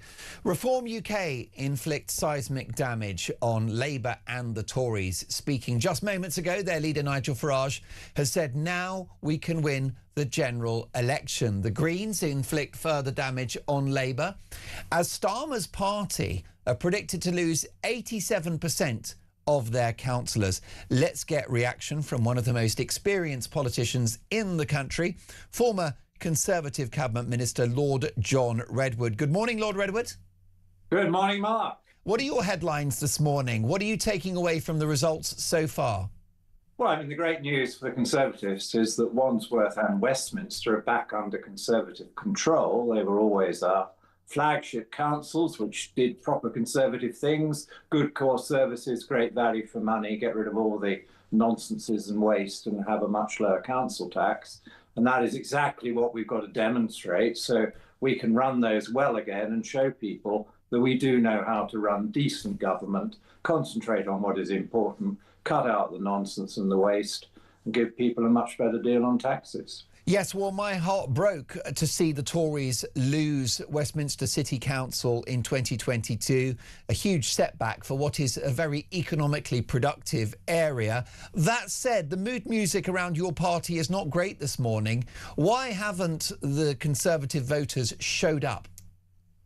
Well, a lot of them have, and we need to win more back. That is quite obvious, and this is going to be a gradual process, regaining the trust, because as Kemi Badenoch has quite rightly said, we lost a lot of trust over migration, made a mess of that. We said the right things and didn't manage to execute the right policies. And we put taxes up a bit too much in the last couple of years, which was not very helpful. We could have done better on the spending side. A new Conservative government under new leadership from Kemi is going to change all that. And that message is getting across in places like Westminster and Wandsworth. It needs to get across in many more places around the country. And I look forward to working with those colleagues to show that we do know what we're doing again, and we can be trusted to run things well. Whereas I think Reform already has problems in that it won a number of important council victories last year. It implied it was going to cut spending and get the council tax down, or at least prevent it going up. And everywhere they adopted the budgets of the outgoing councils, and they put the council tax up quite a lot. So they've got a lot to prove, and the more they win, the more people are going to say, well, hold on a minute, you aren't actually different. You're a bit like those Lib Dems and Labour you've been replacing because you're spending too much and putting the tax up too much.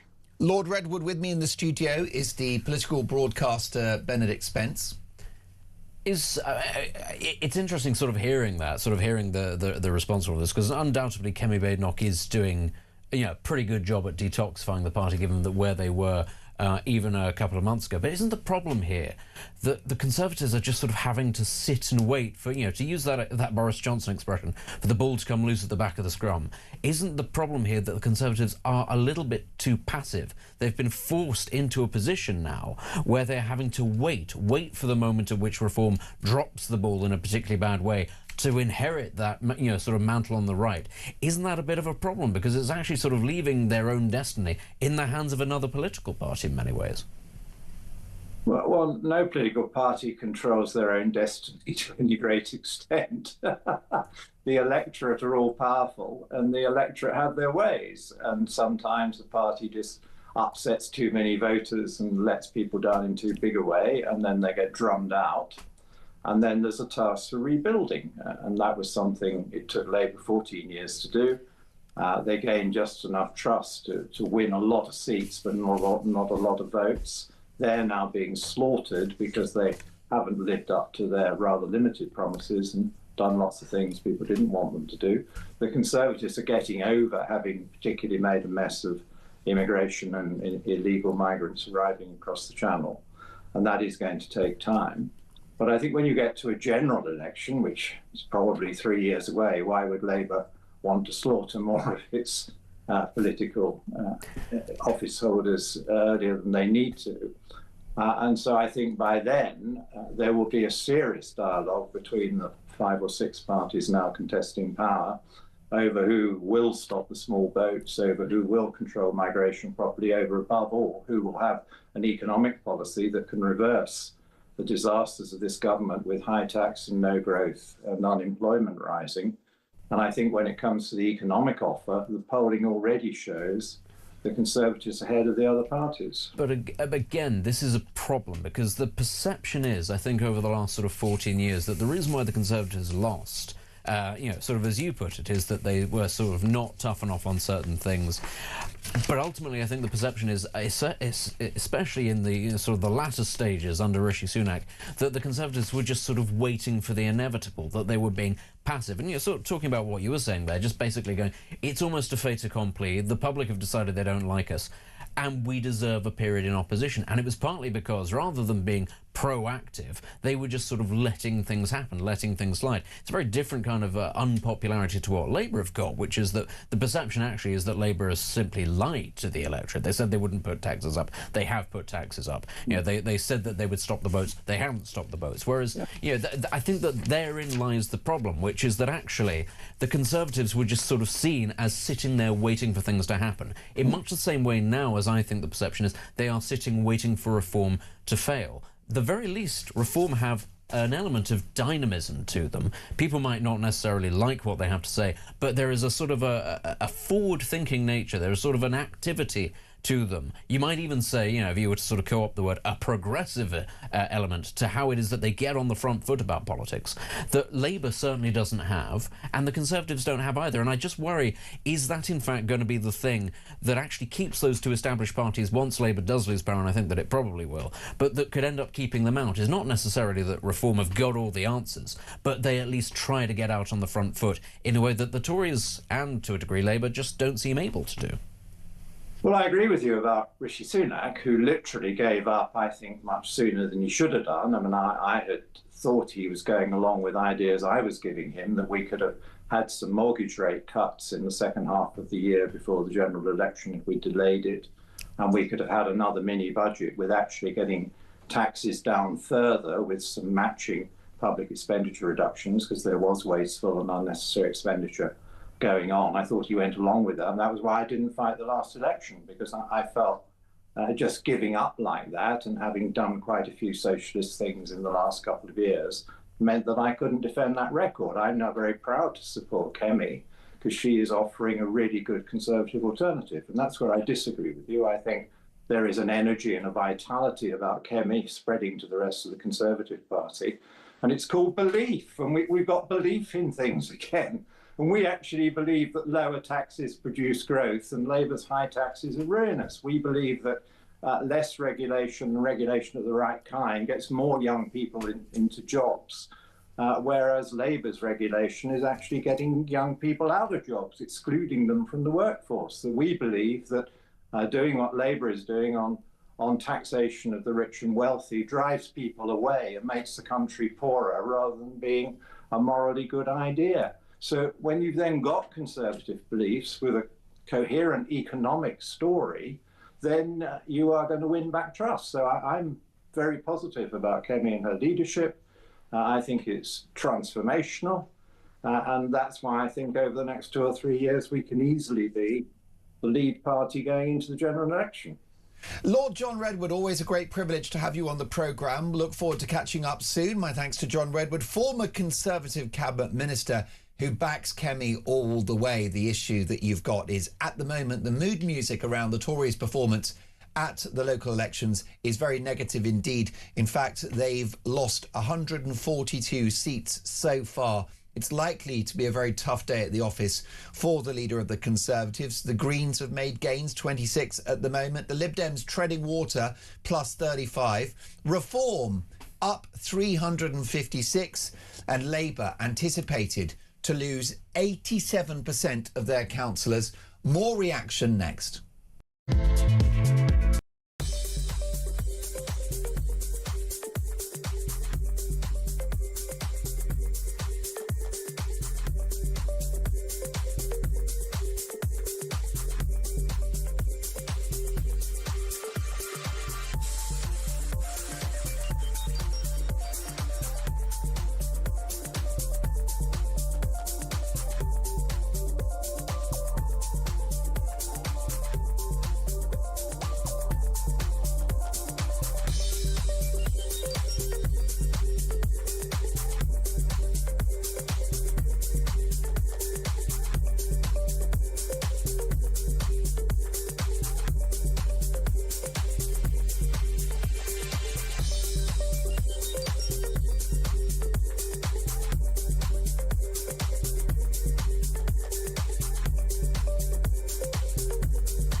Across the UK, on DAB+, on your smart speaker, on your smart TV, and on your side. This is Talk. It is Talk Breakfast. It is 7:38, and political history is playing out before our very eyes as a turquoise tsunami washes across the country as Reform UK inflict seismic damage on Labour and the Tories. Reform are currently up 356 seats, Labour down 248, with an anticipated 87% of Labour councillors expected to lose their seats in the hours ahead. The Lib Dems currently up 35, arguably treading water. Let's get reaction from a good friend of the show and a good friend of mine. I'm delighted to welcome Christine Jardine, who is, of course, a Liberal Democrat MP. Good morning, Christine. Good morning, Mark. Thanks so much for joining us. What's your appraisal of the headlines so far? I think it's been a bad night for Labour. It's also been a bad night for the Conservatives. Both of the, if you like, the traditional duopoly are finding life difficult. at the moment. They certainly need to have a bit of a rethink. We, on the other hand, we're pleased. This is the 8th round of council elections in a row where we've made gains. Fantastic results in Stockport, fantastic results up and down the country. We're ahead in seats. You said you're treading water. I think that we're treading water. I think that's a wee bit unkind, Mark. This is, as I say, the 8th round in a row where we have increased our number of councillors. It's, it backs up the success that we had in the general election. And as the largest third party in history, I think there's a lot positive for the Liberal Democrats. Do you think the Lib Dems are a protest vote, Christine? And if so, who for? No, we're certainly not a protest vote. We're a serious party of government. We've been in the government in the last 20 years. We've been in the government in Scotland. We're in local government up and down the country. We're a serious party which looks after its communities, which works for our communities. And it's always been said of us, where a Liberal Democrat gets elected, it then becomes difficult to get rid of us because we work so hard for our communities. We're a serious party. It's not about protest. We want to get away from the divisive politics in this country. We worry very much that what's happening at the moment is that we've got populism taking root in this country, and that's not the right way ahead. What we want to see are good community-based policies. We want to see rejection of the sort of Trumpism that we're hearing from Nigel Farage and the sort of left-wing populism that we're hearing from the Greens. We want good, solid government. We want to keep us out of the Trump's war. We want action on the economy. We are not a party of protest, haven't been for many years.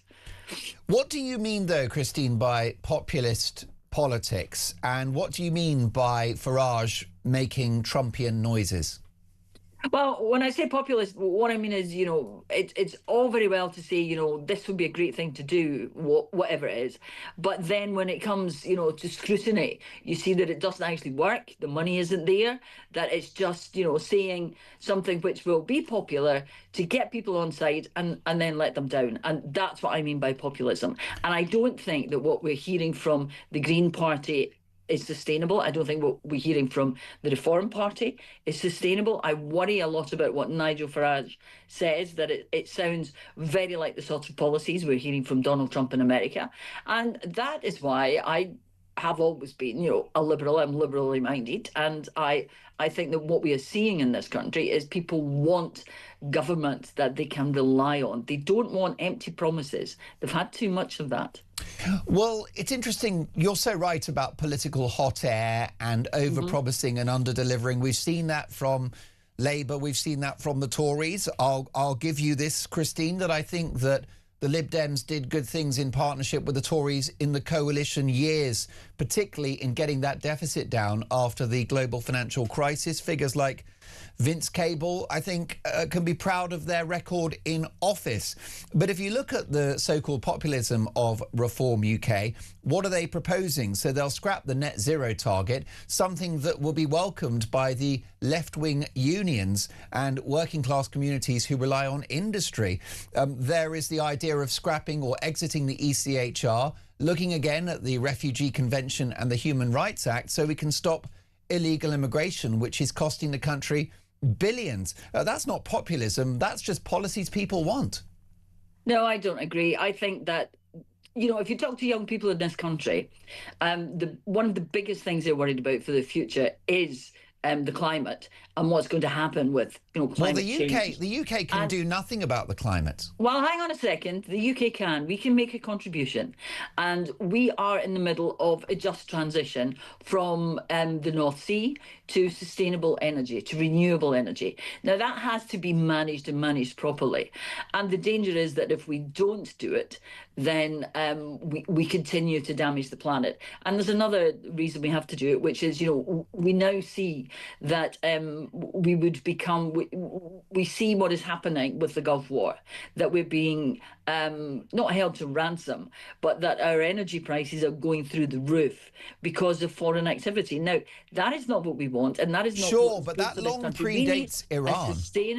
We need a sustainable, climate-friendly energy policy. We need an industrial policy. Yes, that's what the Labour government, I feel, needs to be looking soon, is at an industrial policy for the future.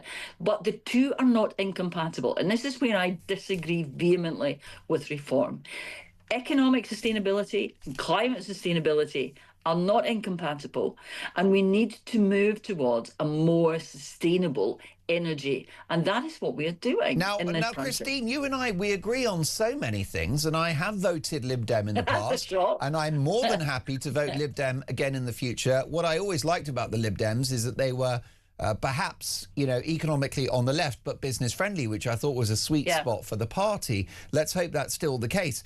But if you look at, for example, policies like net zero, you know, it is impacting those industrial heartlands, and it's interesting that the left-wing trade unions are against that policy. It's simply something the country can't afford. And whilst China are building coal-fired power stations for fun, whilst India are polluting, I'm all for windmills and for green renewables, and of course we've got lots of them. But Germany is a case in point that if you go all in with net zero, you're going to lose your economic output. No, I don't agree. I think that what we have to do in this country is have an economic policy and an energy policy that's secure for us. Germany is a warning to the world. They're all in with renewables, and their economy is going down the toilet because energy prices are so high. Let's look at our economy. Let's look at Germany is not the only country in the world that has gone down a more sustainable route. Denmark's done quite well out of it. What we are looking at in this country now is a situation where recently more than 50% of our energy at times has been produced from renewable sources. We have vast renewable sources in this country, particularly in Scotland, where tidal energy is something which we could be investigating now. The main thing for me, there are two things about this, but one of the main things for me is that it gives us economic security. It gives us energy security. If our energy sources are all produced at home, that gets us out of the situation where we can be held ransom or, you know, be in economic thrall to oil companies, to foreign companies, foreign countries with oil and gas like we are at the moment because of the problem in the Strait of Hormuz, because of the war in Iran. Okay, well, in the 1970s, when we were producing oil, we found ourselves in great difficulties at sometimes because OPEC put up the price of oil, and that is something we want to get away from, and that is one of the benefits. It's not the only benefit, but it's one of the benefits of a more sustainable, home-produced, renewable energy system. Christine, stay with us if you can. We know you're on a tight schedule. I'll bring you some breaking news, which is the Conservatives have lost control of Hampshire County Council, which now falls into no overall control. The Tories went into yesterday's election with a majority of 34. It doesn't look great for the Tories this morning, or Labour in particular. Last question to you, Christine, from Benedict Spence, political broadcaster. We went off at a bit of a tangent there about energy, because actually the thing that's driving, in particular, the rise of reform is not energy policy. That's the secondary thing. It's immigration. Now, you put it in these terms that sort of Nigel Farage uses quite Trumpian populist language when it comes to immigration. But is it not the case that for decades now, at every opportunity that they have been asked, the British electorate have said they want less immigration, not more. They want tough action on illegal immigration, not simply a situation where governments sit there and go, we can't do anything.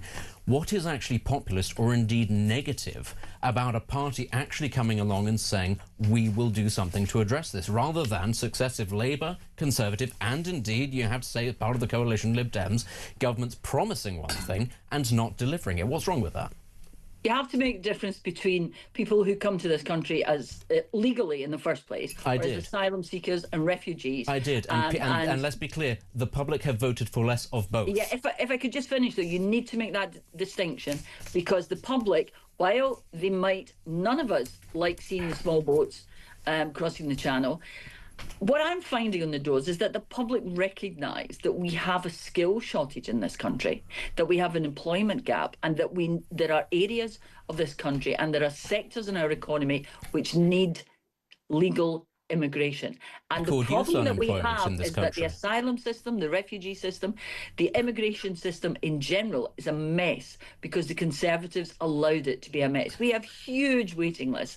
We have all sorts of problems. In terms of the people who are coming to this country, across the channel and through illegal routes. Now, what we want to see is safe legal routes for genuine asylum seekers. We want to see sort of monitoring closer to where people are coming from, so that if they are wanting to come here legally or they have an asylum claim, it can be done closer to where they come from, and that we crack down on the gangs which are making money. We have a proper crackdown on that now, and Nightingale centres for people who come to this country. Now, that is how we will break the illegal problem that we have in this country.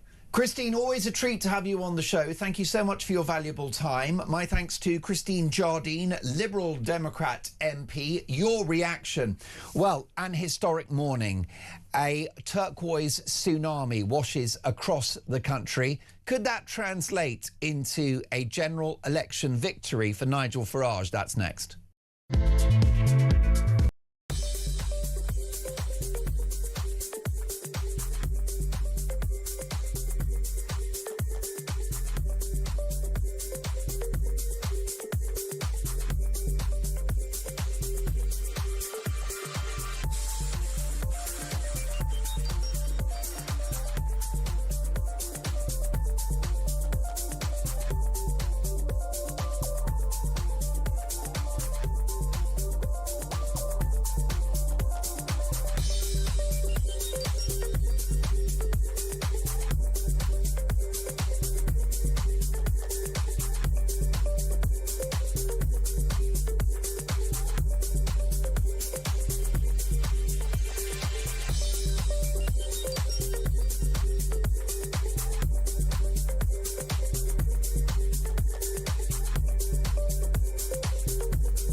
Welcome to Down the Local, the show that goes from pub to pub across the country, speaking to the punters about the subjects driving us all nuts at the moment. That's Rachel Reeves, Rachel Thieves, Rachel McCounts. I don't really know Meghan Markle. I know Meghan Markle's from Seats, that's about it. I don't know about anyone else, and I don't know where this is going. I have 0% beard, and I feel raising the flag, I think, is symptomatic of its desperation. Is public transport good value for money?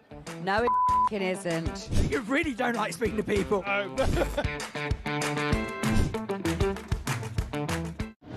was sat in the tent and he was showing me through photos of his phone, scrolling through. This was barbaric, horrific.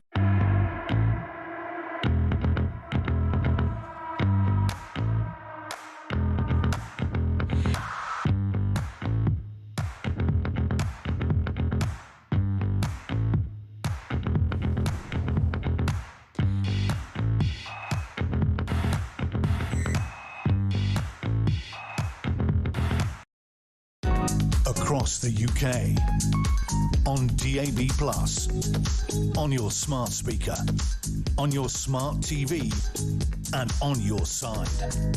This is Talk. You're listening to Talk Breakfast. It is a local election results special, and breaking this morning, a political story today, a historic one as well. History is playing out before our eyes as a turquoise tsunami washes across the country as Reform UK inflicts seismic damage on Labour and the Tories. Speaking just moments ago, the leader of Reform UK, Nigel Farage, has said now we can win the general election. Meanwhile, the Greens inflict further damage on Labour as Starmer's party are now predicted to lose 87% of their councillors. And what about the Tories? Well, let's have a look now at a new report from the Henry Jackson Society that warns more than 170 sectarian-style candidates could be elected across 31 councils. Let's get reaction. I'm delighted to welcome let's have a look at this. Let's get all my ducks in a row. The research fellow at the Henry Jackson Society, Emma Schubart. Hello, Emma. Hi, thanks for having me. Great to have you on the show. So potentially 170 sectarian-style candidates. What would they be? Could you describe those types of candidates for us? Sure. So a Muslim sectarian candidate is a very specific type of candidate. This is an individual who campaigns almost exclusively on Muslim transnational grievances, Muslim communal issues. That often looks like in practice campaigning on things like Gaza or Kashmir or even Tehran more recently. And the reason why that's so important in local elections is because local councils have absolutely no power over what happens in those parts of the world. So campaigning on those issues and electing an individual who campaigns on those issues is a really big problem for democratic accountability, because it further separates the link between what your councillor can and cannot do for you and why you're voting for them. And what are the implications for our country and our democracy, Emma, if we see a scaling up of sectarian politics? Well, as a few examples, a number of the candidates that we have identified in that over nearly 200 individual long list have explicitly called for Muslims to resist integration with non-Muslims in the UK. We have seen really worrying signs of extreme anti-Semitism within these candidates. I believe around 30 are being probed right now within the Green Party alone for anti-Semitism. We know 2 individuals within the Green Party were actually arrested a few days ago for alleged anti-Semitism. So none of this is very good. I mean, all of this, the Muslim sectarian politics does is it further separates those communities from the British body politic, discourages integration, and as I mentioned earlier, it corrodes democratic accountability between the electorate and their councillors. Are these independent pro-Gaza sectarian politicians and their agenda, is it at odds with the British way of life? Well, first of all, I want to put a little bit of a point on that. The Muslim sectarian candidates that we have identified include independent candidates, individuals running on independent slates, as well as there are some Green Party members represented in there. There's some Your Party candidates represented, and Workers' Party candidates and Aspire. That's the party that exists solely in Tower Hamlets. And in terms of what does this spell for the UK, I think this is foreshadowing what could happen at the national level. Council elections seem to be one of the best signals we have of what will happen down the line. And if we see the sort of Muslim sectarian sweep that we're expecting to see, we're still waiting for the results to come in. It's not final yet by any means. Then I think we should expect to see something very similar on the national level. So if you scaled up this sectarian support, what might the country look like in the years ahead? Well, it would certainly look like a much more ununited and severely divided nation, in my opinion. I think illiberalism, anti-Semitism, people living in parallel communities, religion coming first ahead of country. Religion coming first ahead of country, and transnational grievance politics coming ahead of country. I mean, again, there's absolutely nothing your councillor can do about whatever happens in Gaza. It doesn't matter what you think about what should happen. Yeah. It's not going to fix your potholes. So it's a huge problem. Do these politicians, these sectarian politicians, do they care about potholes or NHS waiting lists? Well, you certainly have to ask them. In the research that we've conducted, it seems that seems to be secondary. It's not their focus, is it? No, I mean, it seems to be secondary to everything else that they're running on. One thing that we've seen very frequently is that there's a sort of a loyalty test that is required of the electorate by these Muslim sectarian candidates. It's symbolic. And it has almost nothing to do with ability to govern. It's ability to signal allegiance to a cause. Emma, thank you so much for joining us. An important conversation and arguably a worrying one. My thanks to Emma Schubart, who is a research fellow at the Henry Jackson Society. If you're just joining us, an historic morning. Yes, folks, a turquoise tsunami washes across the country as Reform UK inflict seismic damage on Labour and the Tories Speaking just moments ago, Nigel Farage has said now we can win the general election. Meanwhile, the Greens inflict further damage on Labour as Starmer's party are predicted to lose 87% of their councillors. If we have a look at the results so far, it is truly extraordinary. It is truly unprecedented, with Reform UK up 374 seats, Labour down 253, more to come.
Across the UK, on DAB+, on your smart speaker, on your smart TV, and on your side.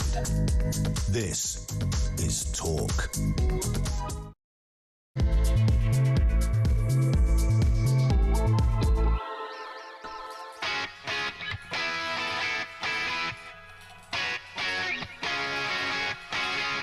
Top of the morning, 2 minutes past 8.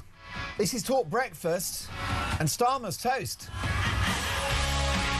Breaking this morning, political history is playing out before our very eyes as a turquoise tsunami washes across the country as Reform UK do better than expected, inflicting seismic damage on Labour and the Conservatives. Speaking a few moments ago, their leader Nigel Farage has said now we can win the general election.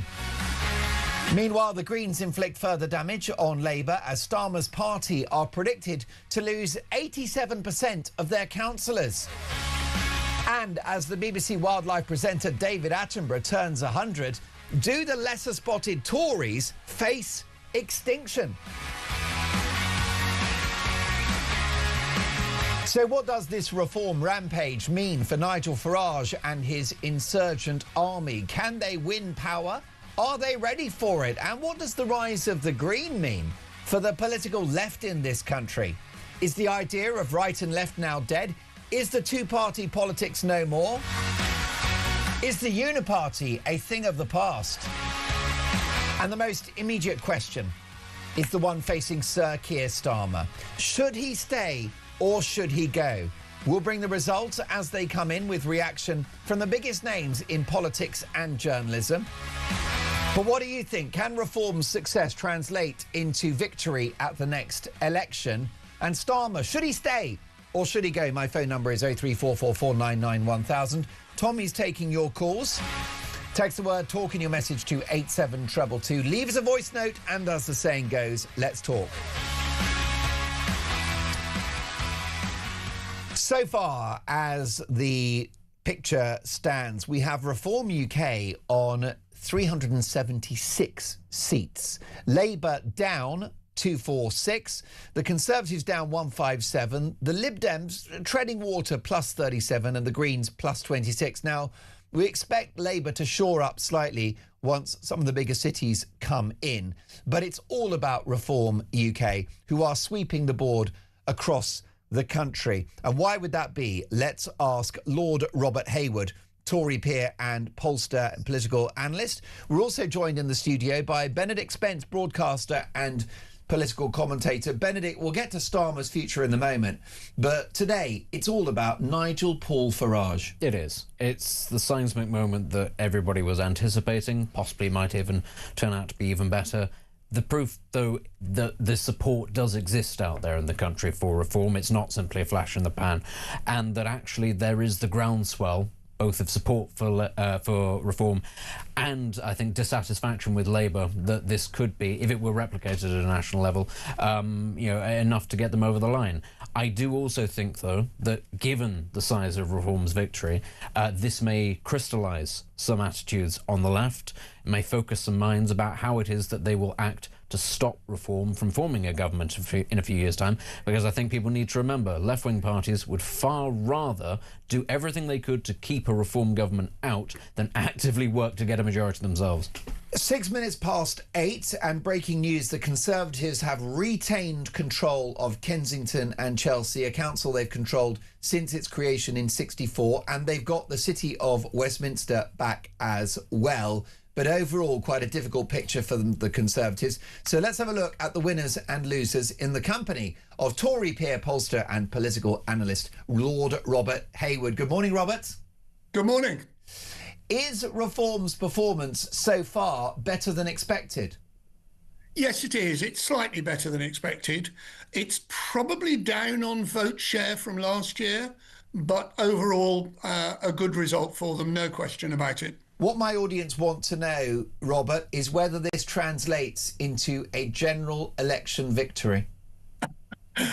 I laugh because I always respond by saying I make predictions in relation to any election, whether it's local or national, about 7 days to 10 days before it takes place.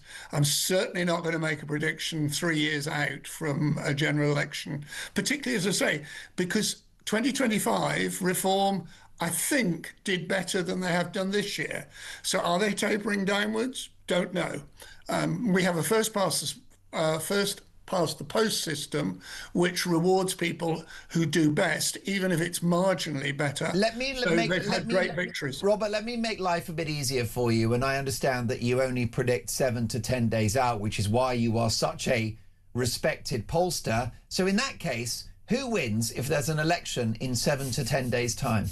Reform, no question about it. Really? Having said that, and there is one key qualification, a lot of the polls indicate that they're willing to support Reform for local elections and things that they deem less important.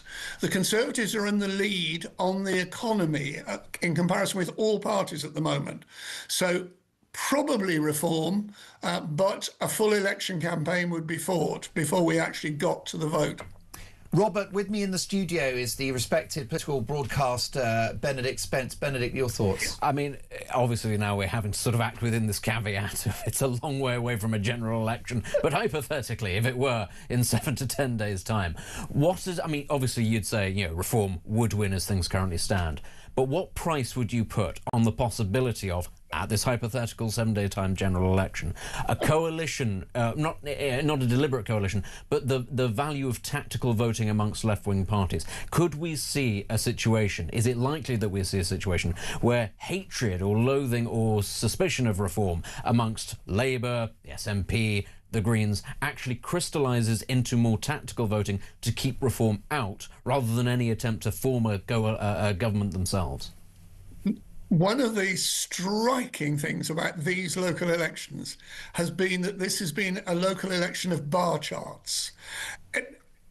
Historically, the Liberal Democrats produced bar charts. Every party has produced bar charts this time to show that they're in a better position to challenge reform, to stop the Greens, to defeat Labour. And we would see that messaging over and over again. We are in such a fluid state in this country at the moment in terms of overall politics that even my 7 to 10 day rule is at risk, because I almost find myself saying, well, actually, what might happen tomorrow? And the answer is not absolutely sure. I mean, Robert, you will tell us as an experienced pollster and a political heavyweight that we've always had a degree of tactical voting. Is there a possibility that that could be ramped up and be more organised at the next general election? Is it possible that an unwritten left-wing coalition could stop Farage? Oh, it's the reason I say about the bar charts, because people have been parties have been trying to put themselves in a position where they are the prime party to fill in the blank. As I say, stop reform, stop Greens, get rid of Keir Starmer. Can it work, or is tactical voting overstated as a tactic? It's the first election that I've ever been witnessing where tactical voting, no question, it has worked quite heavily in all sorts of different directions. I think it may become, we are now in the world of multi-party politics. If you're in the world of multi-party politics, you're in the world of tactical voting. And I think we'll see it in Wales today, for example, with people voting Plaid to stop reform to some extent, for example. So we are in a different world. Tactical voting is part of our current politics, and it does work in part. If the left-wing parties, Robert, work together at the next general election, does that mean that the Tories and Reform are going to have to stop taking lumps out of each other? I think the likelihood is that, depending on who's leader of the Labour Party, for example, but I'm not convinced that the left wing will be able to coalesce in one form or another and operate on a tactical coalition. So I'm not sure that the Tories and Reform will either. The interesting thing is, for example, at the moment, and I said, yes, Reform would win an election tomorrow, but actually the least unpopular party leader at the moment is Kemi Badenoch. So do you say, well, we want reform policies with Kemi leading it? Interesting possibility. That's interesting. Benedict? I mean, it's something else that's sort of interesting, I suppose, is we talk about as sort of Kemi sort of gradually improves. And again, this is not something that you're going to be able to sort of extrapolate 3 years out. But what price also we get to a position where, as Kemi Badenoch continues on her trajectory, very slowly improving her image and maybe rehabilitating part of the Tory image, are they able to eat into that reform vote? But on the other side, I know it's a fraction, it's a tiny sort of movement right now. How much in sort of key areas could you see something like, for instance, Rupert Lowe's insurgent group, I forget what it's called, Restore?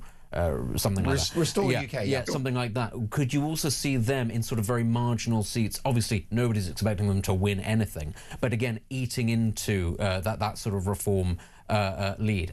Obviously, impossible for you to judge this far out, but is there any sort of sign of a rise for both the Conservatives and Restore to a degree that over time could lead to that sort of outcome?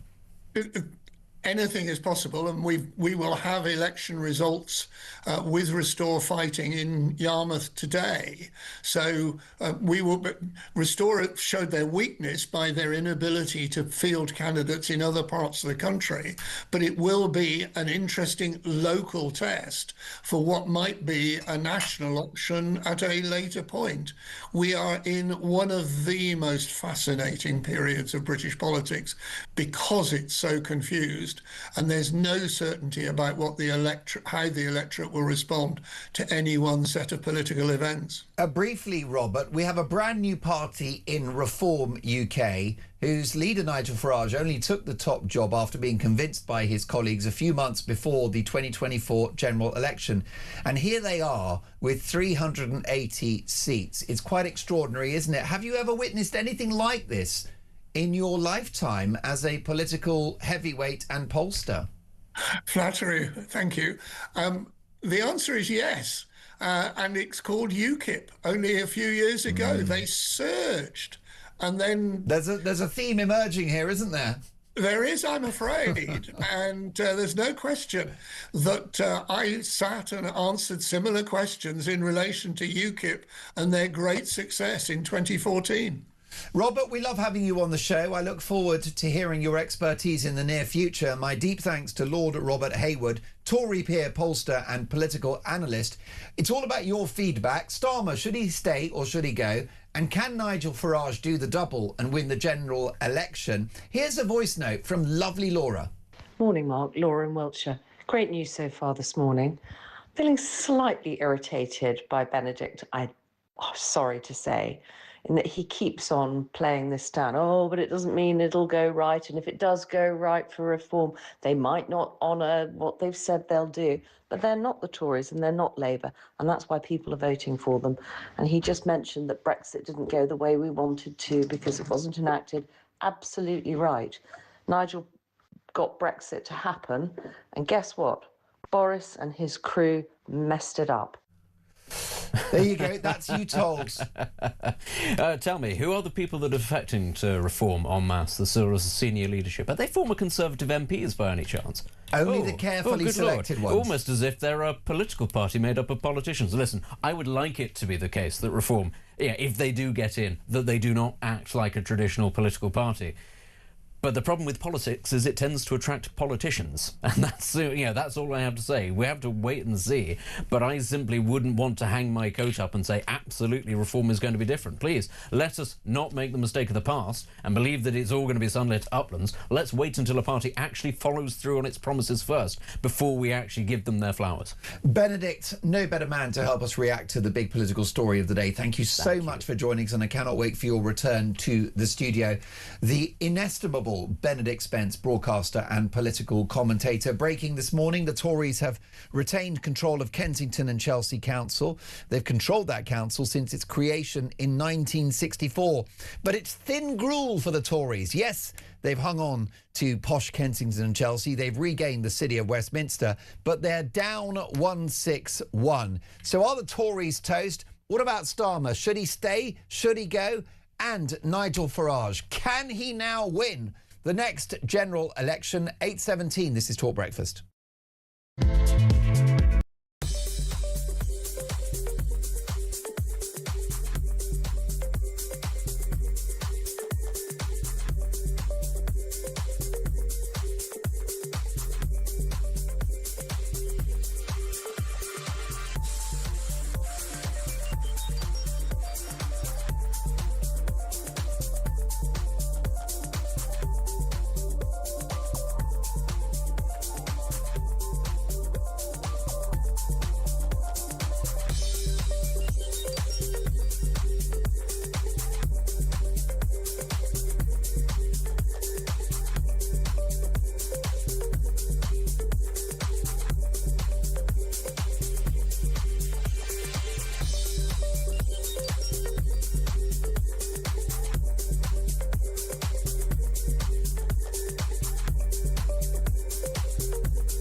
crown is facing its gravest test in decades, and the royalty from Talk is your front row seat. With royal reputations under pressure and probing questions about public trust, we unpack every twist and revelation with the biggest names in the business. From the throne room at Buckingham Palace to a mansion in Montecito, we follow every royal ripple. Never miss a moment of The Crown in crisis. Subscribe to The Royal Tea from Talk on the app or wherever you get your podcasts. Across the UK, on DAB+, on your smart speaker, on your smart TV, and on your side. This is Talk. Well, breaking this morning on Talk Breakfast, political history is playing out before our eyes as a turquoise tsunami washes across the country, as Reform UK inflicts seismic damage on Labour and the Tories. Speaking just moments ago, their leader Nigel Farage has said now we can win the general election. Meanwhile, the Greens inflict further damage on Labour as Starmer's party are anticipated to lose 87% of their councillors. You heard me right. At the moment, Reform UK are up 379, Tories down 161, Labour down 253. The Lib Dems treading water at plus 36, and the Greens on the march plus 27, expected to do well in our metropolitan areas. So that's what's happening at the moment. Nigel Farage has boasted of an historic shift in politics, saying Reform is on track to win the election and that left and right is no more and the Uniparty has gone. The Conservatives have lost control of Hampshire County Council, which now falls into no overall control, and Reform UK gain their first council, Newcastle-under-Lyme, which is, of course, in the Midlands. The Conservatives have won back control of Westminster City Council. What is the picture like for the Tories? Who better to ask than a legend of the party, former Conservative government minister, and one of the men that got Brexit done, Steve Baker. Good morning, Steve. Good morning, Mark. Thank you for that very kind introduction. Well, it's a decent legacy. It's good to have you on the programme. How do you think the picture looks for the Tories? I know it's early days, but what's the mood music? Well, I don't think it's that bad for the Conservatives, because really the Conservative story is overwhelmed by the Labour Party taking a complete drubbing. I mean, it's Starmageddon as this great realignment of British politics continues, and voters from the Labour Party appear to be either voting Reform if they're people rooted in place, or if they're kind of internationalists, if they're the nowheres, they're voting Green or Lib Dem. And that's giving Labour an absolute thrashing. So I mean, as James Cleverly has been out telling people, it's not a good night for the Conservative Party. It's always sad to lose Conservative councillors, but I think, Kemi will be secure after this, with Robert Jenrick having defected. I think, we were expecting a year ago that Kemi Badenoch would be in trouble after these elections. I don't think that will be the case. The real focus will be on Keir Starmer. Kemi's great, isn't she? The party is the problem. Kemi is very good. Yes, I am a fan of Kemi. She's great. But, I don't know, the party's a problem. The party's had the difficulty of being in power for 14 years, including coalition, the Brexit years, the pandemic. These are all excuses. I can feel your listeners sighing, but, it is what it is. But it's those dusty One Nation Tories that you battled with during COVID. Well, Mark, this is part of the business of the family of politics. The Tory party's an amalgam. The Adams family. Yeah, maybe. It's got libertarians like me. It's got One Nation centrist dad conservatives for whom the world works very well and they don't want to change too much. Yeah. It's always had Unitarian nationalists like Danny Kruger who's gone to Reform. But the big problem is the centrist dad approach is over.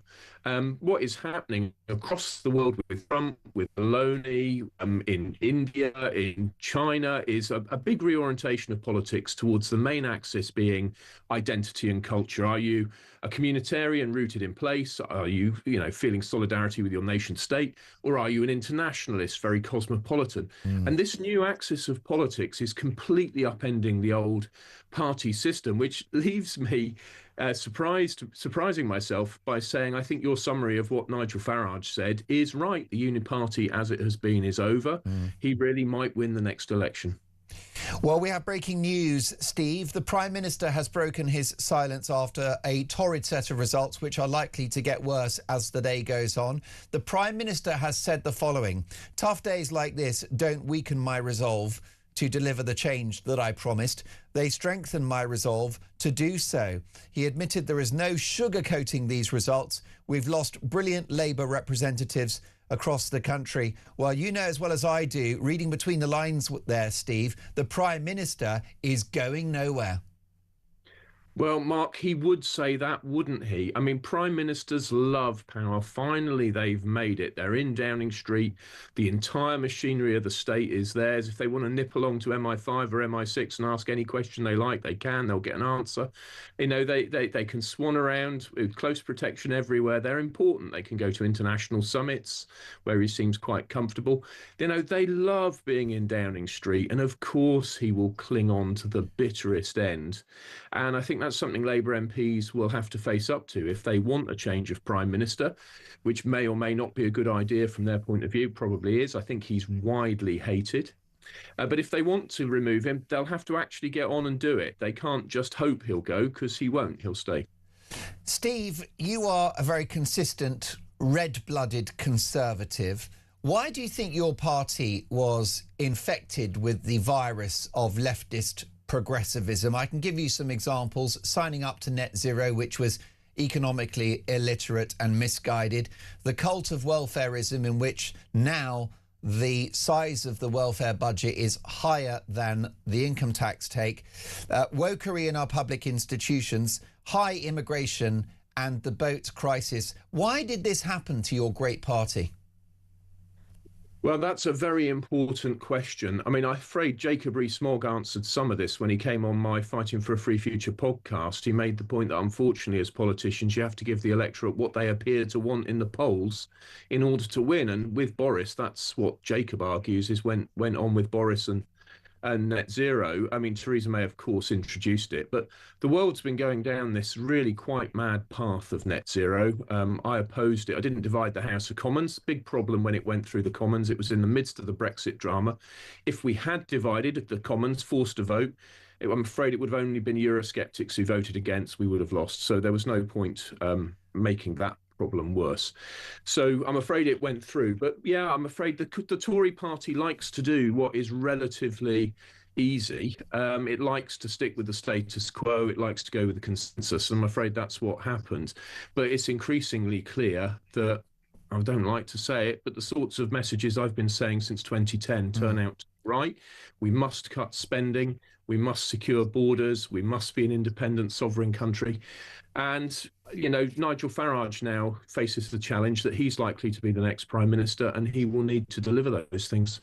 Steve, you've been right about everything since day one. You pushed for Brexit, which, even in its lukewarm current state, is still far better than being a member of the European Union, which is a dying economic bloc, paying 20 billion quid a year for the great privilege of membership. So we're out, and that's a positive legacy. I suspect a future administration will capitalise on Brexit. There's no way we're going back in. So you got behind Brexit. You also, as a government minister, got the Brexit deal completed very successfully.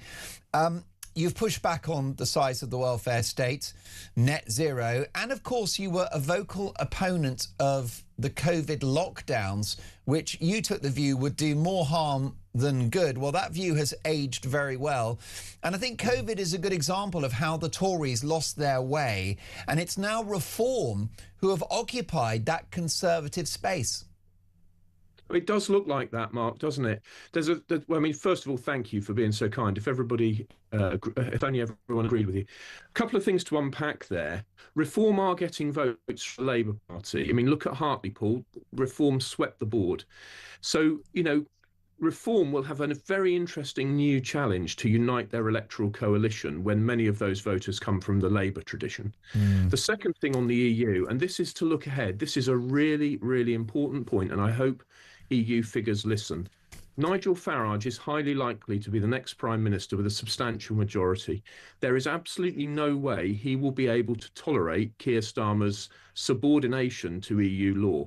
And when Nigel, or indeed Kemi, but most likely Nigel, pulls out of fisheries, the way the deal is constructed to suit the French, that will collapse most economic cooperation. That will lead us back to no deal. The EU needs to get really serious about what's going to happen next, because if they give Keir Starmer the UK subordinated to EU law, I'm afraid that will lead us to no deal in a few years, and it will get entrenched and it will do no one any good. Better to change course now, recognising that this Prime Minister is an absolute lame duck. Let's take a voice note if we can, Steve, whilst I have you, from Kevin. Take a listen to this. Good morning, Mark. Wonderful morning this morning, seeing Reform sweeping the board in local elections. Certainly people on Talk all knew this was going to happen. I think the elites all thought it were an aberration. Certainly the mainstream media didn't want to believe it. And now they're having to interview Nigel Farage and Robert Jenrick. But I have to say, watching one or two interviews this morning, the whole tone is negative from the mainstream media. They seem to be treating it as an aberration, oh, it'll not last, etc., etc. Well, I hope they keep these views because the next election will be even bigger than this.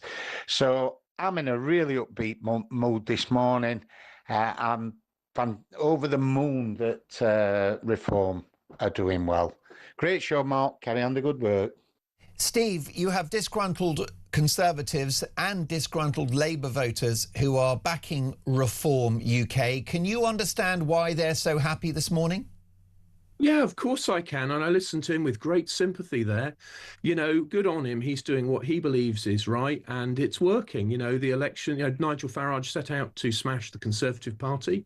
He's made great inroads in doing that. And now he's smashing the Labour Party. I mean, if you're a Reform supporter, this is an absolutely terrific day of rejoicing. I don't want to be negative in that context, but I'm afraid the problem I've got is I know the characters involved too well, and I'm just not very optimistic that they'll form a successful government after the next election. But, I want to be wrong about that. Well, that's fascinating. What are your concerns about Mr. Farage's character, Steve?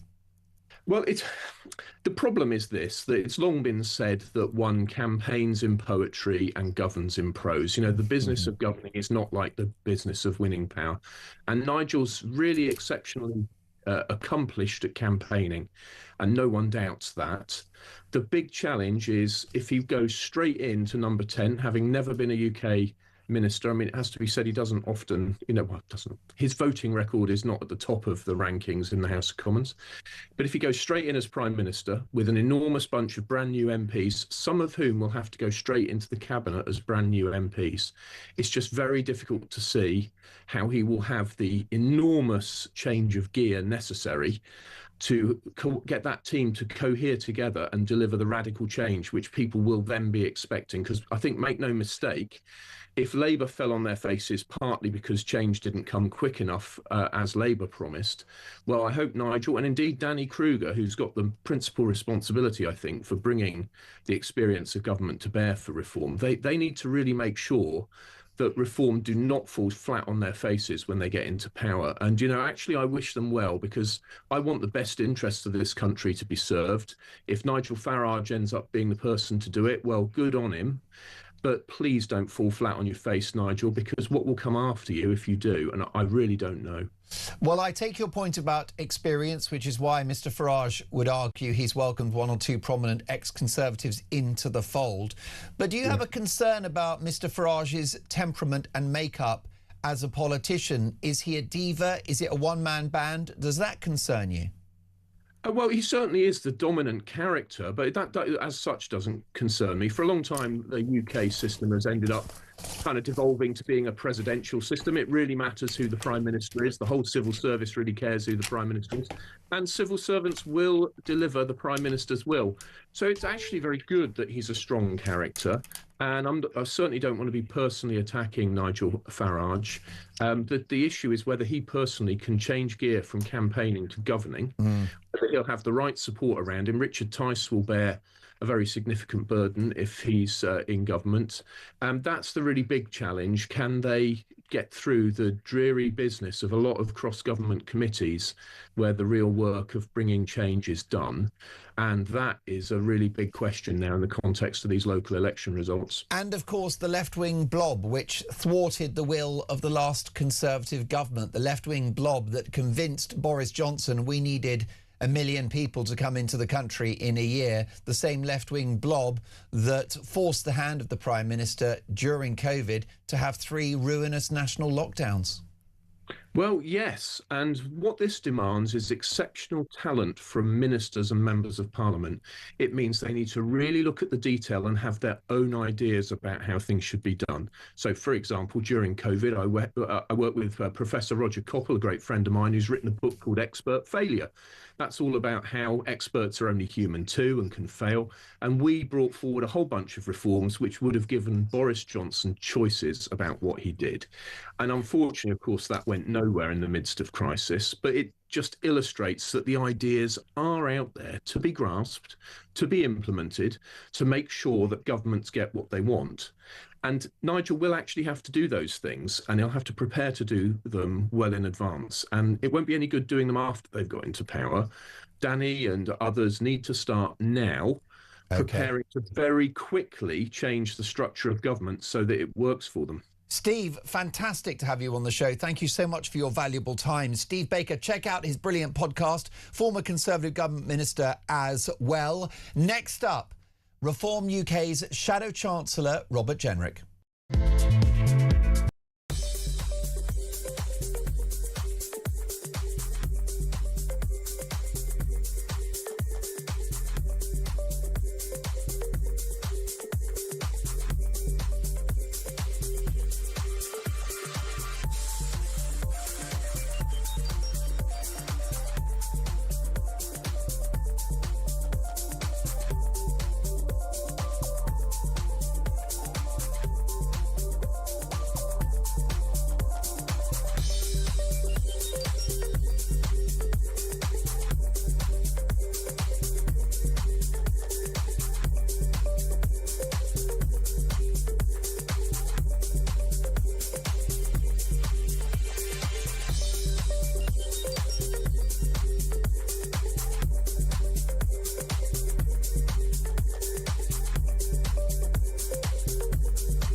Across the UK, on DAB+, on your smart speaker, on your smart TV, and on your side. This is Talk. You are listening to Talk Breakfast. It is 8:37 and breaking this morning, political history playing out before our very eyes as a turquoise tsunami washes across the country as Reform UK inflict seismic damage on Labour and the Tories. The Uni-Party is dead, folks. No more left and right. Speaking just moments ago, the leader of Reform UK, Nigel Farage, has said now we can win the general election. Just to bring you up to speed, Reform are now on 380 seats. Extraordinary for a party that barely existed a couple of years ago. The Conservatives down 163, Labour down 256. They're expected to lose up to 87% of their councillors. The Lib Dems, I think broadly speaking, breaking even on plus 35, and the Greens slowly on the march, plus 27, although expected to pick up numbers when figures for London and elsewhere come in. Live in the studio, I'm delighted to welcome the organiser of CPAC UK, which is a right-wing political convention, and Reform UK supporter, Kane Blackwell. Good morning, Kane. Good morning, Mark. How are you? Well, I'm very well, and you've walked in with a very sunny disposition and a smile on your face. And many of my viewers and listeners are happy too, because they want change and they can see it coming. Indeed, and the red wall has been well and truly smashed. The country said to Nigel Farage, Mr Farage, tear down this wall, and he's done it. And it's a fantastic moment for Reform UK. It's a fantastic moment for the country. You know, we've seen in Angela Rayner's patch, absolutely reform of Trout's Labour. In Andy Burnham's old patch, absolutely smashed Labour. Across the country, my old boss in Havering, in Andrew Rosendale in Romford, they've just taken the council there. Absolutely fantastic news. You took a tough decision to defect from the Conservatives around a year and a half ago. Do you feel vindicated now? Well, I do, but it's not about being vindicated or not. This is about the country. You didn't want to leave, did you? Well, what I would say is this: the Conservative Party has left many people. I wanted to leave, of course, because I believe in Nigel Farage, I believe in the Reform Project, I believe in reforming this country. So yes, I did want to leave the party, but you know, but it didn't happen immediately, did it? No, it didn't. You know, there was a certain point. You know, are the Tories going to wake up and understand that they've taken the wrong direction? Yeah. I think you communicated that internally. You were tearing your hair out for a long time. For a very long time. I think many people have the same journey as myself, so you know, it is what it is, but you know, we now need to move on, and now Reform UK is the party that is actually the party of the country. Potentially the performance might be even better than anticipated by Reform UK, that this could be truly seismic today. Yeah, I think so. I think this is a real shift. Politically in the country, there's a huge mood swing. I mean, I was speaking to my family who are up north in Lancashire, where there's elections, and people who have never voted don't go out and vote. They say, I'm going out and voting for Reform UK because I believe in Nigel Farage, I believe in the project, and I want to change. I want to get Labour out, I want to get Starmer out, and voting Reform UK has proven that's the best way to do it. And clearly Labour will try to paint a picture that this is a bloody nose, that the people are making a protest vote. This doesn't look like a protest vote to me. This isn't a protest vote. This is a seismic shift. This is Reform UK replacing the Conservative Party on the right of politics. This is a seismic shift. This is a change in our country. Reform UK is here to stay. We are not a protest party. We are the party of the right. We are the party of Britain. And that's how it's going to be from now on. I'll be asking Robert Jenrick in just a moment, but how can your party hope to deliver at a local level, given the fact that most local authorities are borderline bankrupt? Well, actually, in Kent County Council, where I live, the Reform UK have been doing some great work in trying to reduce the waste, getting rid of the mad net zero pledges, getting rid of, you know, going out of the Kent County Council building, going for a new regeneration scheme, which cost millions and millions of pounds. Scrapped that. All of these vanity projects that, to be fair, Conservative councils have been putting in place, we are now stopping. OK, bear with me, because now we go over to the leader of Reform UK, Nigel Farage. Morning, everybody. I am delighted to be here in the sunshine outside Havering Town Hall, which I can now say is under new management. And I'm absolutely... And it's significant. It's our first win of a borough in London.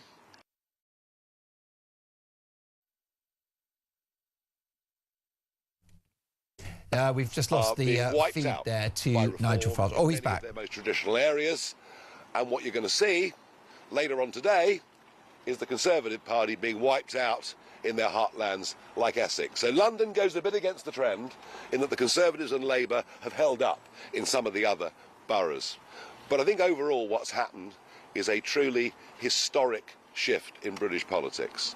We've been so used to thinking about politics in terms of left and right, and yet what Reform are able to do is to win in areas that have always been Conservative, but equally we're proving in a big way we can win in areas that Labour have dominated, frankly, since the end of World War I. At the moment, we're winning 1 in 3 of all the seats that are up, but I genuinely think the best is yet to come.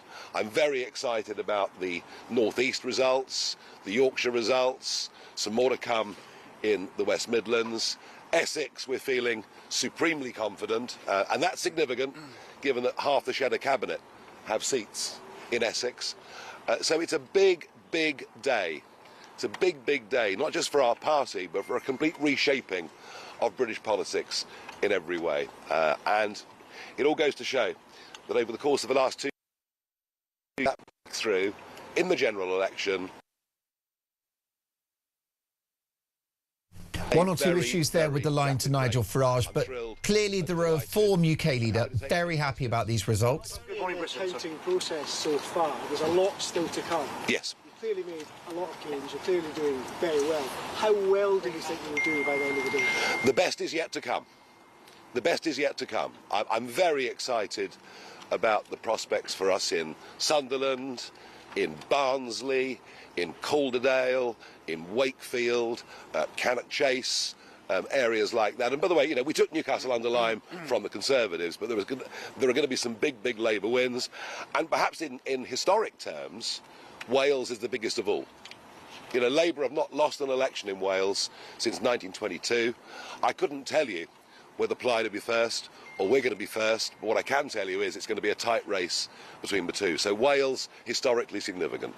Nigel, live on Good Morning Britain. A lot of sentiment there. What about the specifics, though? What do you actually need to do for communities, councils up and down the country? Well, we've got a track record now. You know, where we have majority control of the 10 councils we won on May the 1st last year, 1 year in, you know, we can say hand on heart, we've already saved over £300 million, and we've kept our council tax rises lower than any of the other parties running comparable counties. And if you doubt me, the IFS actually yesterday backed that up. So we are delivering value for money.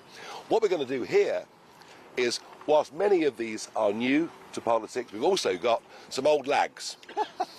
Sorry, Thanks, Keith. Val, yeah. Well, you were the council leader, you know. So we've also got some experience of how to run this place, and we're very excited about the prospects. By the way, we all know that finances of local councils all over the country are severely stretched, and we're not promising miracles, but we are promising good value for money. Do you recognise that this might be a protest vote, though, against Labour and Keir Starmer, and that's why people are coming to reform when it comes to the general election? The results might look very different. Well, have a look at last year. You know, last year we far exceeded expectations in the counties that were fought. You know, it can't continue to be a fluke or a protest vote. I would honestly say you're witnessing an historic shift in British politics. This is now the most national of all parties. We're competitive in the north of Scotland. We were competitive in Cornwall, in the county. Now we're just in and out of the line. This is Nigel Farage speaking in Havering. Yeah. Councils. You've had some difficult questions about your own funding. Yeah. Well, we'll talk about that any other time you like.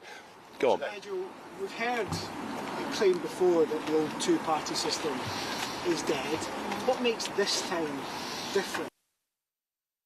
These results, that you're heading for number 10. Now, of course, that was Nigel Farage, who has said, and I quote, the best is yet to come when it comes to reform and their potential electoral performance. Kane Blackwell, organiser of CPAC UK, which is a Conservative conference that's happening very shortly, which is a very exciting event. I'll give details of that shortly. Your reaction to what Nigel Farage has just had to say? Well, I think he's completely right, and the best is yet to come. And Nigel's right in the sense when he says we have a track record of councils as well. Places like Kent, where I'm from, we've seen great strides forward in trying to reduce the debt, in trying to lower taxes and actually get better value for money for people. The Conservatives used to say that Conservatives' councils were the best run. Well, in Kent, we've seen that the debt was absolutely massive. Vanity projects were going everywhere. And now the grown-ups, I would say, are now in charge. Now, Robert Jenrick is waiting in the wings. He's, of course, Reform's Shadow Chancellor. Kane, tell me about CPAC UK. It's massive.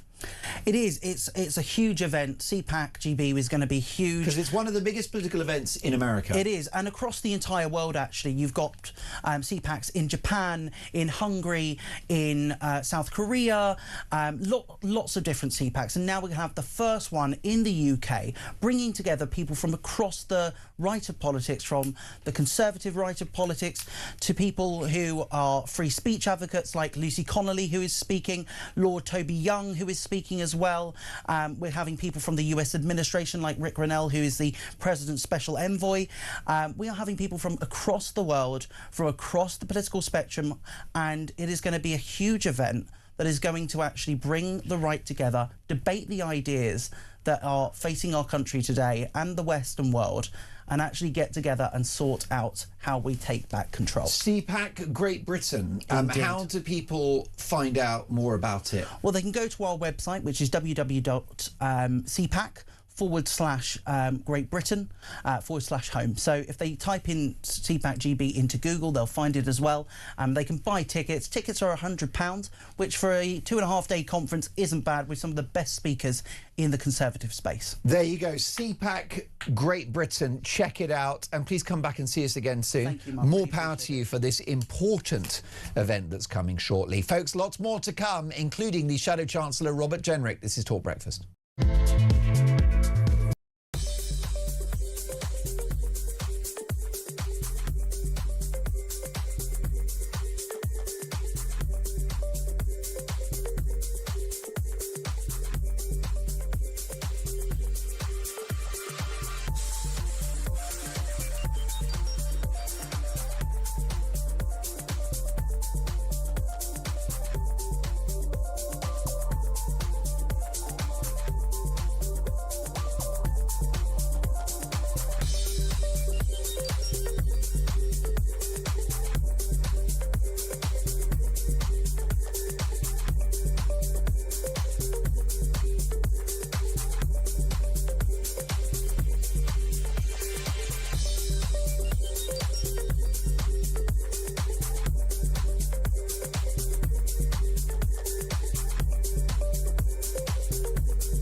When conflict breaks out anywhere in the world, it has consequences here at home. Talk War is your definitive national security briefing.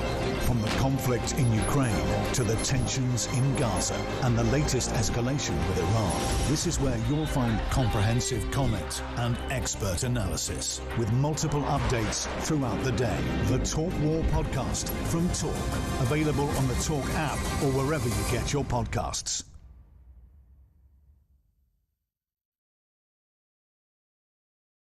The Crown is facing its gravest test in decades, and the royalty from Talk is your front row seat. With royal reputations under pressure and probing questions about public trust, we unpack every twist and revelation with the biggest names in the business. From the throne room at Buckingham Palace to a mansion in Montecito, we follow every royal ripple. Never miss a moment of The Crown in crisis. Subscribe to the royalty from Talk on the app or wherever you can. Across the UK, on DAB+, on your smart speaker, on your smart TV, and on your side. This is Talk. 8:52 Talk Breakfast, and breaking this morning, political history is playing out before our very eyes as a turquoise tsunami washes across the country as Reform UK inflicts seismic damage on Labour and the Tories. Labour may well lose 87% of their councillors. For reaction, let's now speak to Reform's Shadow Chancellor, Robert Jenrick. Good morning, Robert. Good morning. How are you? Very well. Congratulations on the results so far. Are they better than anticipated? Yes, they are absolutely phenomenal. Look, we've hoped and hoped this would happen, but it is now before our eyes. This is, I think, a truly historic day where you're seeing a complete, comprehensive rejection of the old political parties. They both failed. The Tories promised secure borders and a strong economy. In fact, it was open season on the borders and a stagnating economy that left everyone feeling poorer. Labour came in promising change and they were just more of the same. People want real change now in the country. They see that Britain is broken, and they want a strong leader to come in with the team to fix it and turn it around. And they are entrusting Nigel Farage and Reform with that task. Firstly, in their local town and city halls, and at the next general election with the country as well. So I think this is an incredible day where you're seeing political history being made before our eyes. And Mr. Jenrick, you are the Shadow Chancellor. Clearly, Reform UK are winning locally, but our local authorities are completely broke. The nation's finances are disastrous nationally and locally. Do Reform now need to manage expectations about just what is possible? Yeah, look, the country is in a mess. We're the first to say, in fact, the only party to say that Britain is broken. And, you know, Keir Starmer and Kemi Badenoch astonishingly deny that. Does it mean that it's broken beyond repair? No. We can fix this and we can turn it around. But it's going to be tough and it's going to require difficult decisions. We've got to cut billions of pounds of waste that we see before our eyes, whether that's the billions being spent in foreign aid to rich countries or in benefits to people who aren't even British citizens, or on mad net zero subsidies that are just deindustrialising our country.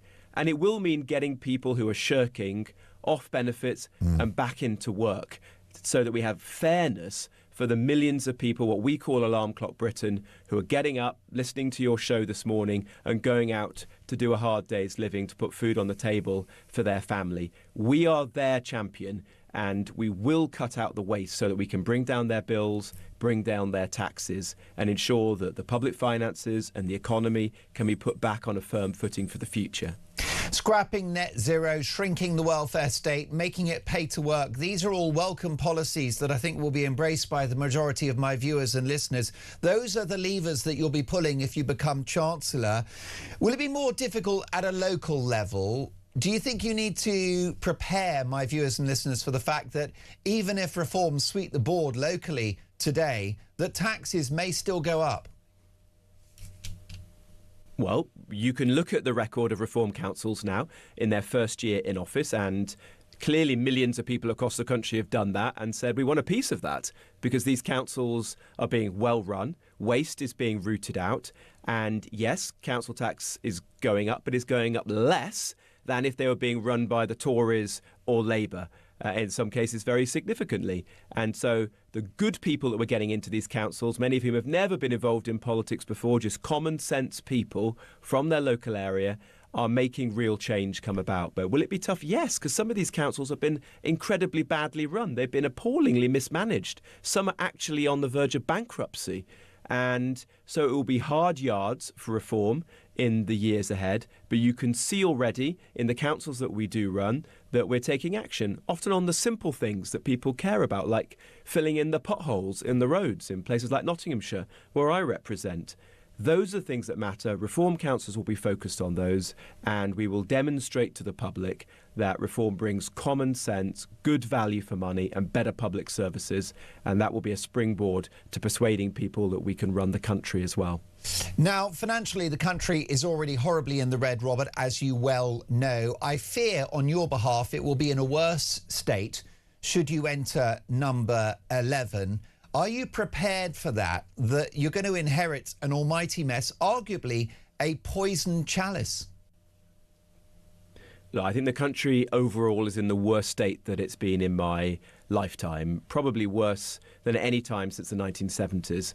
So we don't underestimate the challenges. That is why people are turning to reform and rejecting the Conservatives and the Labour Party, because they sense that the country is slipping away, that we are in decline, that we have been in decline. And financially, it's actually worse than 2008 now, isn't it? The public finances are in the worst state that they've been, taxes that are record highs. There are going to be tough choices ahead. As I said earlier, a lot of that is going to be about welfare reform. We've got to get the millions of people who are choosing not to be in work off benefits and back into the workplace. That means that we won't be giving out benefits for people with mild anxiety or very mild conditions, because it's not fair ADHD, whatever that is, working people It's not fair on working people. We've got to get those people off benefits and back into work. And that is how we ultimately will be able to bring down people's taxes and their bills in the years ahead. Reform is a party for working people. We've picked our side.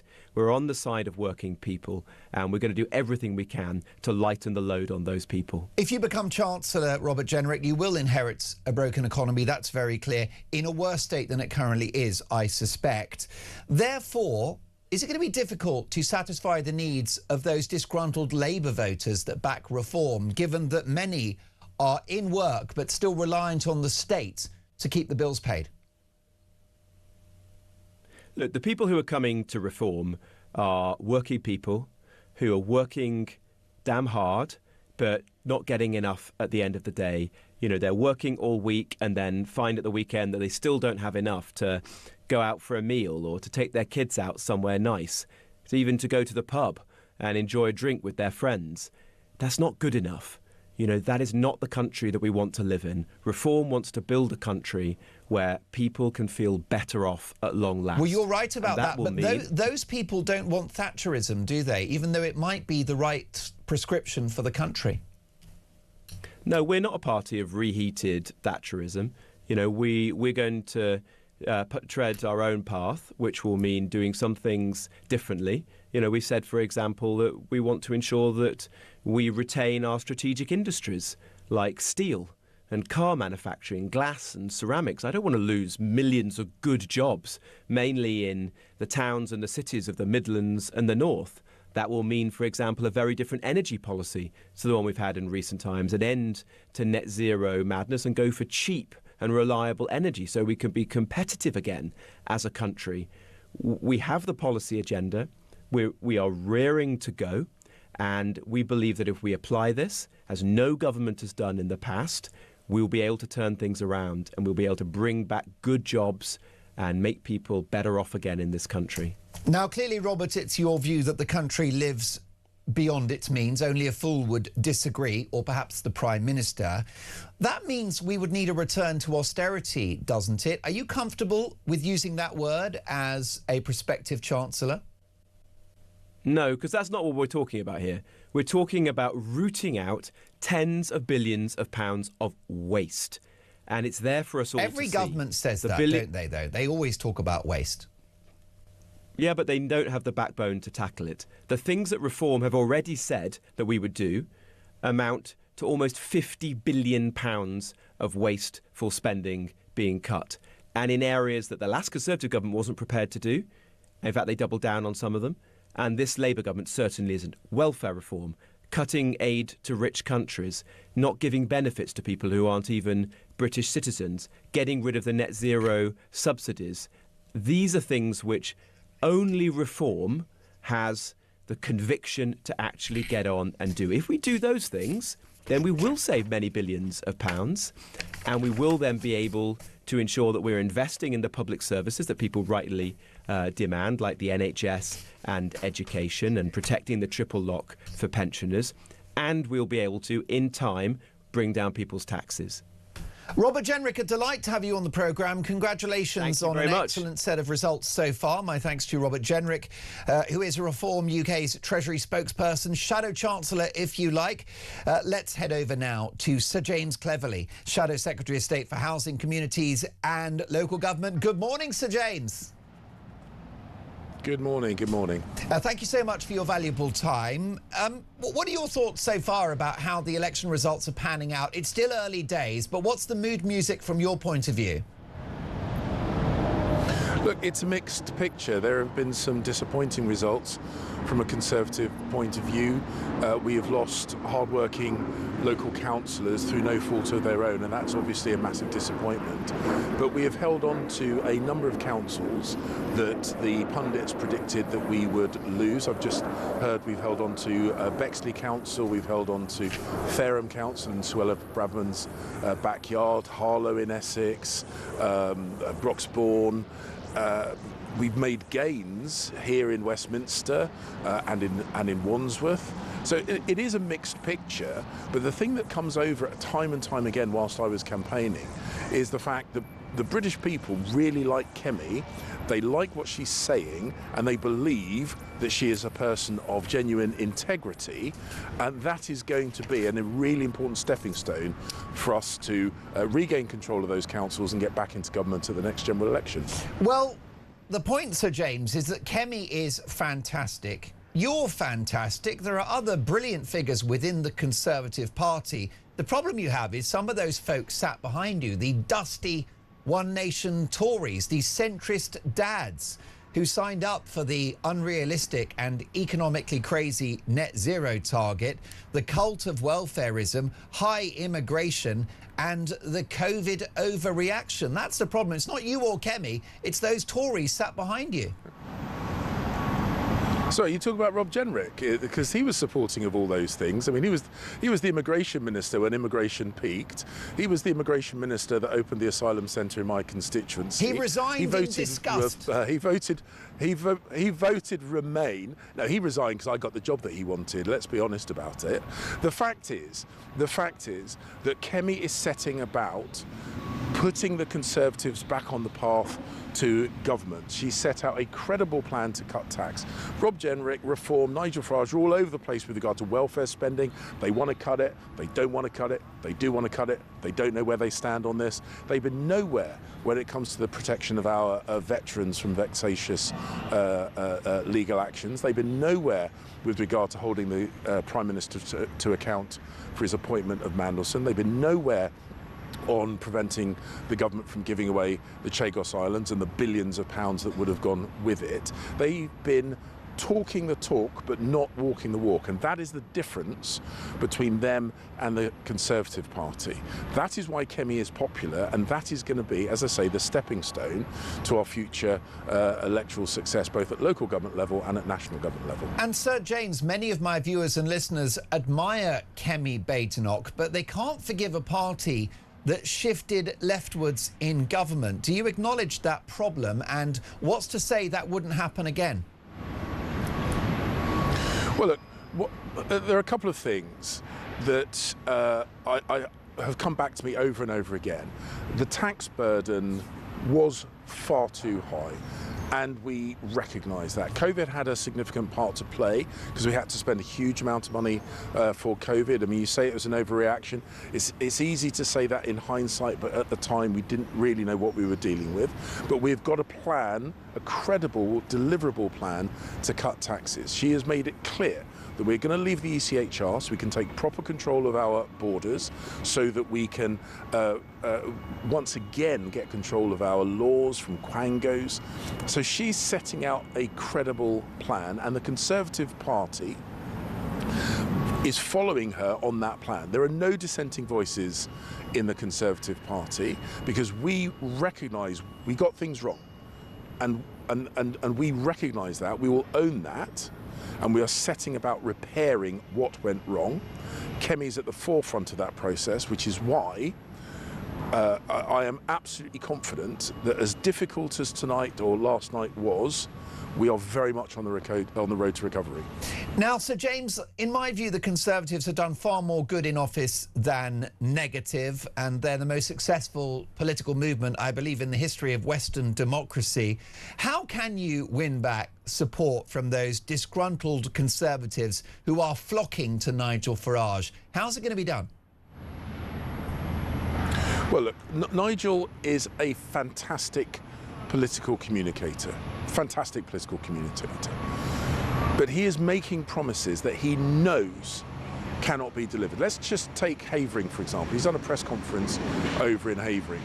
I am pretty confident that he persuaded Andrew Rosingdale to defect on a promise that he would take Havering out of London and into Essex. At the press conference this morning, he is already starting to row back on that commitment. He's already U-turning because he says things to get elected and then he fails to deliver where he does. We've seen this in Kent, we've seen this in Worcestershire, where there was a promise that they would cut council tax and they increased council tax by 9%, the largest tax increase in the whole country under reform-led council. In Leicestershire, they did a cost-saving analysis, and they managed to find £1 million worth of cost savings. The process cost them 1.4 million. And where they have been elected, people see that they failed to deliver on their promises. Kemi has made it completely clear we will not promise anything that we cannot deliver. Now, in the short term, that may mean that Nigel Farage and Reform can say impressive sounding things, but the British voters are not fools, and they recognise when they've been played, and that is increasingly what they're seeing from Nigel Farage and Reform, and also, frankly, from Labour, from the Lib Dems, from the Greens. There is only one party that has a leader with true integrity and a real plan and a credible route to get the economy working and get this country back on track, and that's Kemi. And Sir James, do you congratulate Reform UK on an impressive set of results? Look, it's not. They are political opponents. I think they. I'll make the point. Tongue-tied. I think they've got these results. I think they've got these results on a false prospectus, and I'm not going to congratulate people for cheating to get a win. And I believe that's what they have done. If I am proven wrong through their good delivery, then and only then will I congratulate them. But in Kent, they've reneged on their promises. In Worcestershire, they've reneged on their promises. In Lincolnshire, in Leicestershire, they've reneged on their promises. And that is not something that should be congratulated. Sir James, a real pleasure to have you on the show. Thank you so much for your valuable time. I look forward to our next on-air encounter. My thanks to Sir James Cleverly, Shadow Secretary of State for Housing, Communities and Local Government. Sir James has argued that Reform will not deliver should they win power nationally. They won't deliver locally, is his argument. Delighted now to welcome former Culture Secretary in a Conservative government, now a member of Reform UK, Nadine Dorries. Good morning, Nadine. Good morning. And you've got a smile on your face, understandably so. I'm actually smiling, almost laughing at some of the things I've just heard James Cleverly say. You know, nothing he said was backed by any fact or any evidence. And I don't blame him. He's out there. I mean, someone throw the guy a shovel. He's out there desperately trying to claim some kind of ground of success for the Conservative Party last night. I mean, most of what he said was absolute hot air. That, you know, the Reform haven't delivered. No, we haven't delivered yet because we've not taken government yet. And when we will, we certainly will deliver. And the one thing I will say about Nigel Farage is there are no surprises in anything Nigel is saying. He's been saying the same things consistently for 30 years. And what James failed to mention was that, you know, Kemi, I served in government with, well, she wasn't in cabinet but at the time, but I served with Kemi. And what he failed to mention was that 3/4 of the Conservative MPs behind Kemi were all voted Remain and are all left of centre and all want to see closer ties with the EU. And they are silent on the promises that Kemi makes. They do not back her up. You don't see them running to TV studios to say, we support Kemi and we would vote for those things if we were in government. They don't. They're completely silent because the Conservative Party MPs do not support the policies which Kemi Badenoch talks about in order to win votes and to keep the... For example, they don't. Many of those backbenchers, they don't want to leave the ECHR. No, absolutely not. And I almost expected a revolt when, you know, listen to Kemi's words. What she says are, we are considering, we are thinking about, we are talking about. She never says, we will leave the ECHR. You know, she would never say that, because she knows that that would be the end of her time as leader in the Conservative Party. The MPs will tolerate a narrative which is a false promise, which says we're considering, we're thinking about, we're musing over, but they would never tolerate her saying, we will leave the ECHR. They just won't do that. She wouldn't have the support of her MPs. And James failed to mention that. And actually, James himself is one of those left-of-centre MPs in the Conservative Party.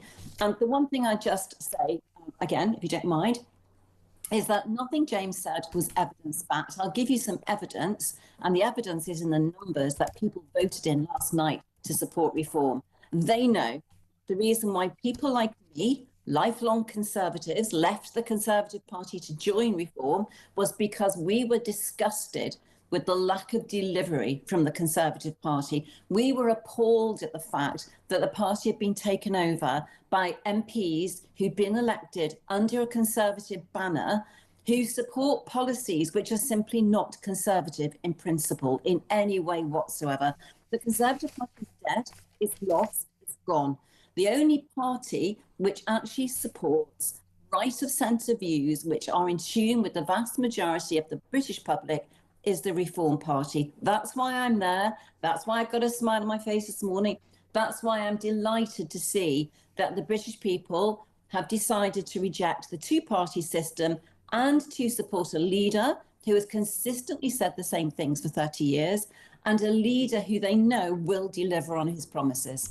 Now, it's my understanding, Nadine, that you defected from the Conservatives to Reform at the September conference of last year. You must feel vindicated, particularly this morning, watching these numbers roll in. At the moment, Reform are looking at 393 seats, which is an increase of 391, which is extraordinary and unprecedented. You're a big name and a big figure within politics. Might you anticipate a more prominent role within the party going forward? Oh, God, I don't know. You know, I'm 69 in a few weeks. If an election's 3 years away, I'll be over the hill. I'm sure I'll be past it. So Are you ruling out a run for the House of Commons at the next election? Oh, I'm definitely not going to stand as an MP again. You know, I've stood for 9 elections, I think. I'm definitely not going to run again. It's, yeah, I've been there and done that 9 times in total in my life. I don't know. You know, I'm very happy just supporting Reform, helping out with certain policies, development of certain policies, being a spokesperson in terms of what I'm doing right now, commentating. I'm at a point in my life where I can stand back and I don't have to do what James has just done. I don't have to go on TV anymore and tell a story. I can just tell it as it is. And I really enjoy that. And it gives me a certain freedom, which I'm really enjoying at the moment. And, you know, I'll say again, just look at the numbers from last night. And, you know, I have been involved in successful Conservative governments. And I think that's because of, if, you know, I'm not blowing smoke at my own backside, but I think I'm pretty much in tune, coming from a working class background myself, with what voters want and what they need. You know, Keir Starmer has been out on television this morning saying that what people need is hope. Hope does not pay bills. No. Hope does not change your life in any way whatsoever. He's already saying the wrong thing, which will not resonate with those people who are going out and voting for Reform last night. Most definitely. And are you concerned that if Reform win power at the next general election, or even perhaps locally in the next couple of years, that there's a risk they overpromise and underdeliver? For example, if in local areas the council tax goes up, or if when they get into power they don't stop the boats or they don't bring taxes down? Well, let me tell you this. They will stop the boats, but taxes can't be brought down until the gross amount of spending on welfare bills and in other government departments is brought down. Taxes can't be dramatically reduced when the government spending bill is as it is at the moment. And that's why you hear Nigel and others in Reform consistently talk about reducing immigration. We don't have places in our schools. We don't have beds in our hospitals. Our welfare payments are sky high at record levels because of our high levels of immigration. People can't get on the housing ladder. People can't get homes in housing association or council homes because of our high levels of immigration. Immigration is at the root of many of our problems. And so the number one promise from Reform that you will hear people talk about consistently is stopping the boats, bringing down those levels of immigration, and even returning those people who are here illegally. And so that is the first nut which has to be cracked. Then we can start, and this is just, you know, this is not official Reform policy, this is just me speaking as a Reform supporter. Then you can start looking at, okay, we can reduce government spending, but we need to bring down the welfare bill. And when we've done that, then we can start looking at introducing tax cuts. And I think the tax cuts that will probably be looked at initially will be those that will encourage investment into the UK. those that will contribute to growing the economy and supporting the country in terms of investment and growth. And that will be a plan for growth that every other government has promised but failed to deliver, because they know the first step in delivering growth and promising growth is controlling immigration. Labour talked the growth talk, but they couldn't talk the immigration talk, because that's not in tune with either Labour MPs or Labour Party supporters. And when you hear Nigel and you hear Zia and Richard and others talking about immigration and controlling immigration, that is the first step in delivering growth and tax cuts. Nadine, it's no doubt, looking at the numbers today, that you will anticipate Nigel Farage becoming Prime Minister in 2 to 3 years' time. Could his designs on number 10 be thwarted by tactical voting and a left-wing rainbow coalition? How much of a concern is that? Well, of course it's a concern. And, but I don't think British voters are that stupid. I mean, they're not stupid at all. They're very smart. Now, you will have people who are political activists. I heard somebody on the television this morning saying that they voted tactically for Lib Dems. And you will get people who are political geeks, very ardent political supporters of a political party, who are non-thinkers. They don't think it through. And you might get that to some small, but most people's percentage, but most people just aren't that in that way motivated. They actually don't, their first love isn't a political party. Yeah. Their first love is their community and their family.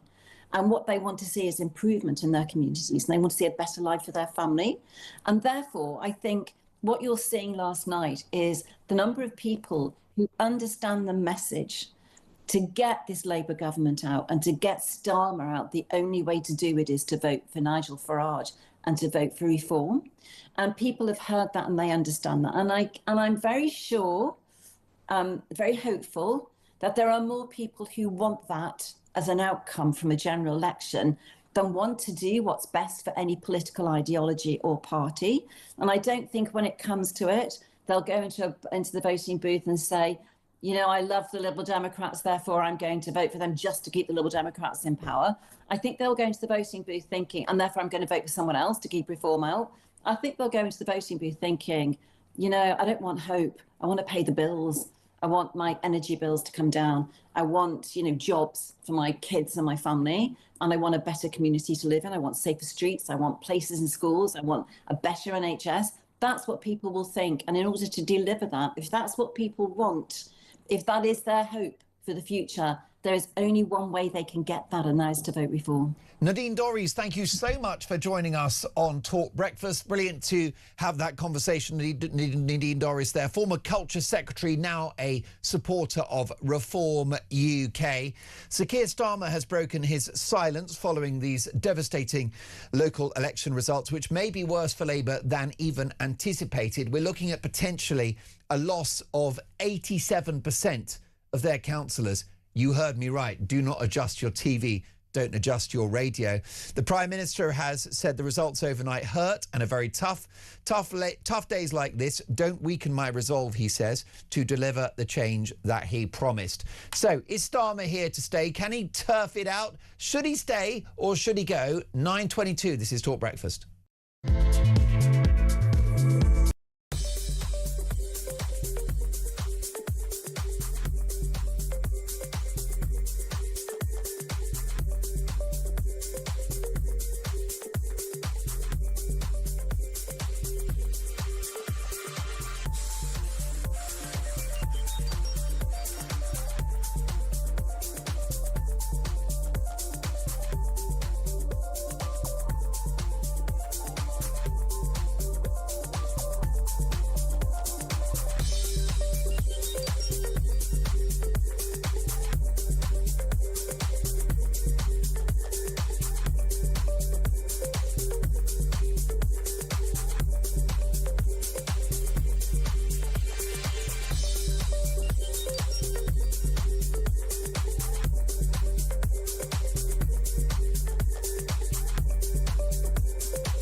your podcasts. Is Starmer fueling anti-Semitism? I don't think he's doing anything to deal with anti-Semitism. This journey of me following the migrants went from sort of 10 in the morning, all around the clock, to late at night, to the point where, on buses, on trains, through streets, at every key point, French military police and the French police, they were there. They were on the bus, taking down notes, taking pictures, but not doing anything to deter the migrants or stop them, just being there.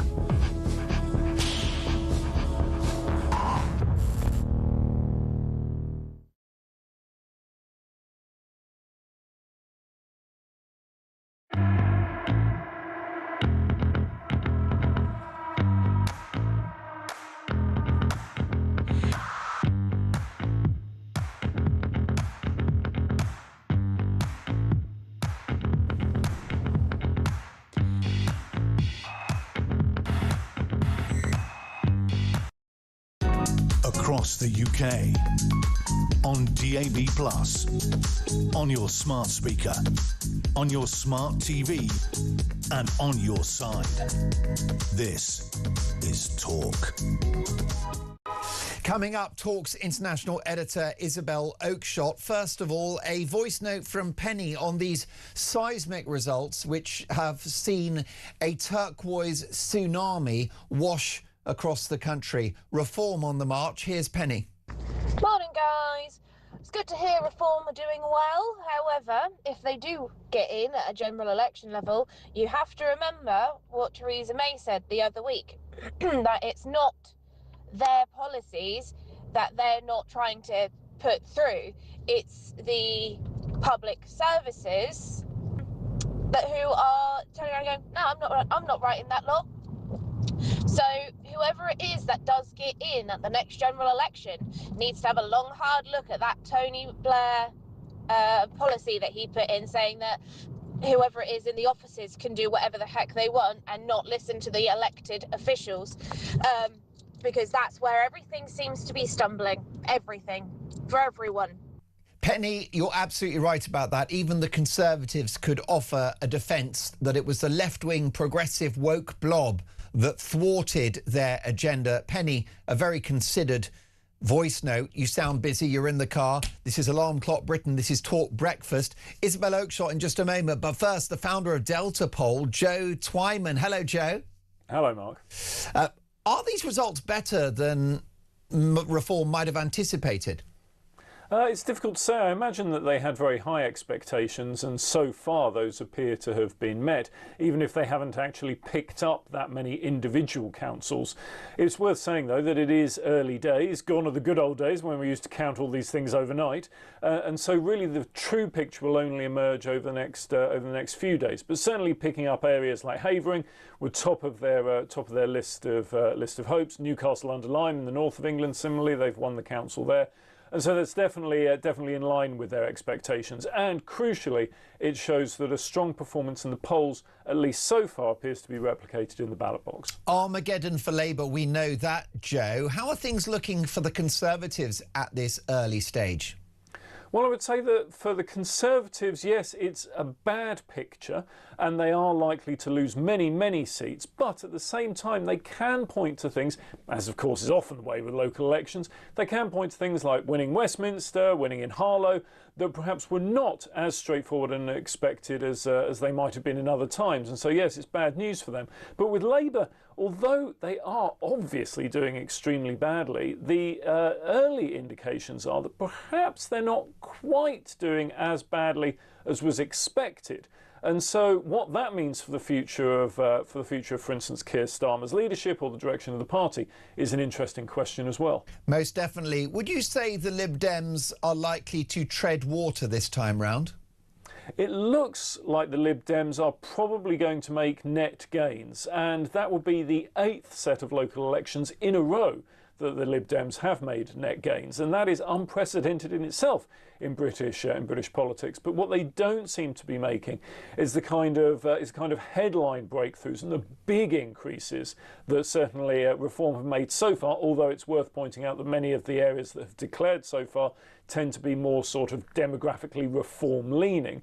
than the Greens, for instance, who will probably pick up more as time moves on during the day. Well, that's right. All eyes on some of those big metropolitan areas for the performance of the Greens and their leader, Zach Polansky. Yes, that's right. And so Zach Polansky and the Greens generally have been the success story in the polls over the last few months. But the key question for them has always been, can they overcome their relative inexperience, can they overcome the electoral system to really make noticeable gains in terms of both seats and councils overall? They tend to be more popular in areas with younger voters, particularly university towns and cities. And so how will that play out in the hours and days to come? Will they be able to, for instance, pick up successes in London councils, moving things to either no overall control or perhaps even winning the council outright? That remains to be seen, but we may well see a Green surge in some areas in the same way that we have seen a Reform surge up to this point.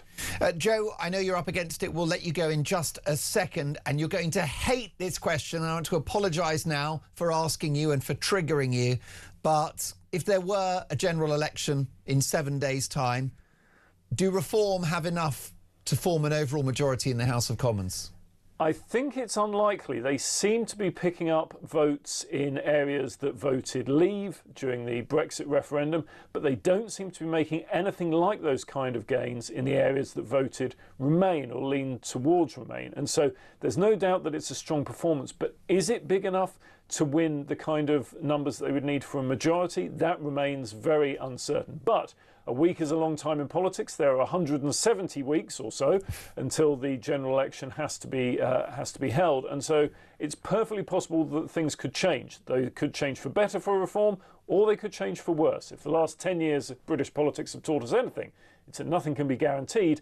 At the same time, nothing can be ruled out. Joe, we know you have a busy day ahead. Thank you for joining us. Joe Twyman, founder of Delta Poll. Talk's international editor is Isabel Oakeshott.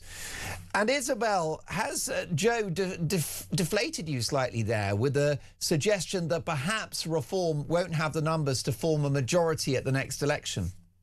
Well, I think Reform would be delighted to have the opportunity to prove that wrong tomorrow.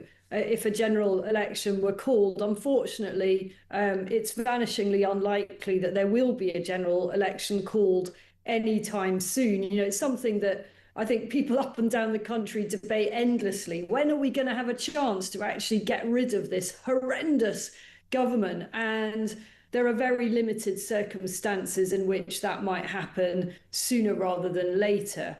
I don't think there's much point in talking about how the numbers might fall in a general election that's likely to be probably nearer 3 years away at this point. We're still quite early days on the results coming in, but they do look very, very exciting for Reform, picking up many seats already. I've just seen a projection from a credible polling company that Reform will win over 1,500 seats, with Labour losing roughly the same amount.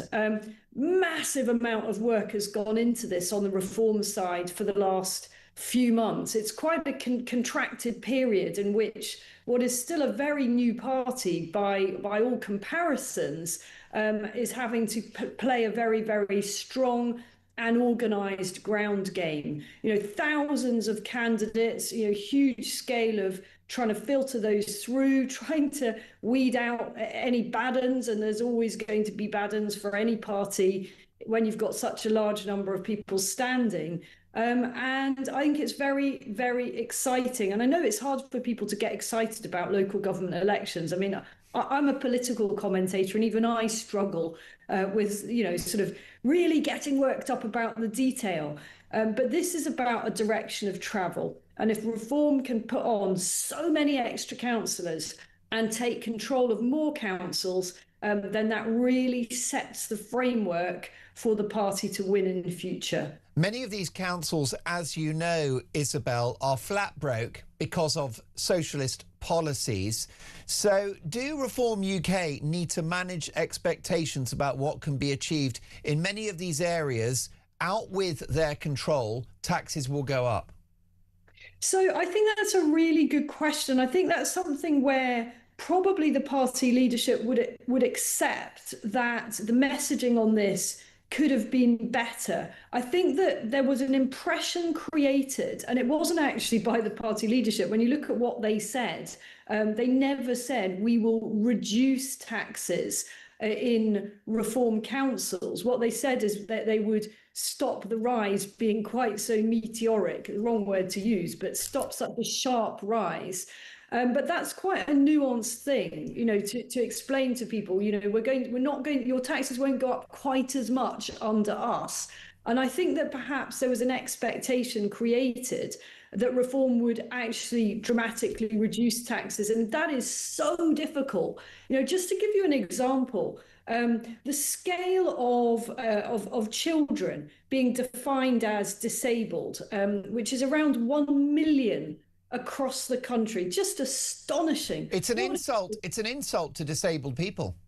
I mean, let's call this what it is. It is an absolute racket. It's a racket by parents. Of course, not all of them, let me be clear. There are many children who really do need help, but it is a racket by a number of parents, and a very significant number of parents. Yeah. And it's a racket by vested interests. Now, when I tried to write about this earlier this week, I found it very, very difficult to get that publicity, because the lobby that descends on any criticism of this use of taxpayers' money is so vocal and aggressive. And reform is going to have to take that lobby on, along with so many other lobbies, if it gets into government at a national level, but also at local level. And it is bitter, and it is bruising, and it is brutal to be in that fight. You are up against huge vested interests. It's just one example. And it's not easy. And a lot of our people that are coming in are pretty inexperienced. Their heart's in the right place. They passionately believe in saving our country, and they know what needs to be done. But it's going to take a lot to actually get on top of the spiraling waste and abuse of public money at a local government level. Does it worry you that reform may be thwarted, should they win a general election, by the left-wing progressive blob? I think it should worry all of us. I think, you know, if anyone can do it, it will be reform. And in particular, you know, Nigel Farage working with Zia Youssef on immigration. You know, Zia is rapidly emerging as our toughest, most radical shadow cabinet member on an issue that is so difficult and so sensitive and involves taking an awful lot of flack. And I think if anyone can push through reform's very, very dramatic policies of, frankly, mass deportation, it is Zia Youssef. But do I think that's going to be easy? No, I think it's going to be hell on earth making it happen. But make it happen we must, because, you know, there are a number of people that I talk to who say this is the last chance for the UK. You know, we are losing our country. Some of our listeners and viewers may have seen a clip from earlier today of the Green Party celebrating a local win. I'm not quite sure where it was, in which the entire commentary was in a foreign language. It was in Arabic. I mean, for goodness sake, this is the UK, and it is going before our very eyes. I couldn't agree with you more. However, given reform's strong performance today, and of course the numbers are still coming in, but it's looking like a turquoise tsunami, Isabel, there's bound to be more scrutiny of reform, of their policy platform, and indeed of their prospective MPs or current MPs. We've had reports into the tax affairs of Richard Tice, your partner, and of course the £5 million donation to Nigel Farage before the election. How many more skeletons do you think are in the reform closet, and is it going to be a problem? Could sleaze thwart Nigel Farage's ambitions? Absolutely not. And I think what we'll see today will be a wholesale voter rejection of these increasingly desperate smear campaigns. You know, we've had everything thrown at us in recent weeks. I say us because, as you mentioned, my partner Richard Tice, who found himself on the front page of the Sunday Times, almost got a debenture slot with unbelievably convoluted and crashingly boring claims about sort of Byzantine errors of filing on his tax. He said that he will correct anything that was wrong. Nigel Farage's £5 million gift for his security has been well raked over. Let's see what voters make of that. If reform comes out today with a whole load of extra council seats, that will be the electorate saying, do you know what, we don't actually care about the private finances of the party leader, of the party's deputy leader, of all the other key people in the party. What we care about are these people going to save our country? Do they have what it takes? Do they have the skill set? And let's see if today proves an endorsement that they do, that people think they do actually have those qualities. Thanks, Isabel. Isabel Oakeshott is Talk's international editor. Here's a voice note from Big Lee. Morning, young man.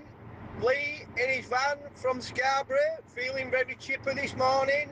Well done, Nigel. Now then, Mr. Starmer, if this isn't a wake-up call for you to get out of number 10, I don't know what is. But you'll cling, you'll hang on with the rest of them. So my advice to you, fella, will be to get out now. But brilliant. Well done, Nigel. Great show, lads. Keep it up. Are you happy about Reform's performance? I'm going to try to take a call or two before 10 a.m. 0344 499 1000.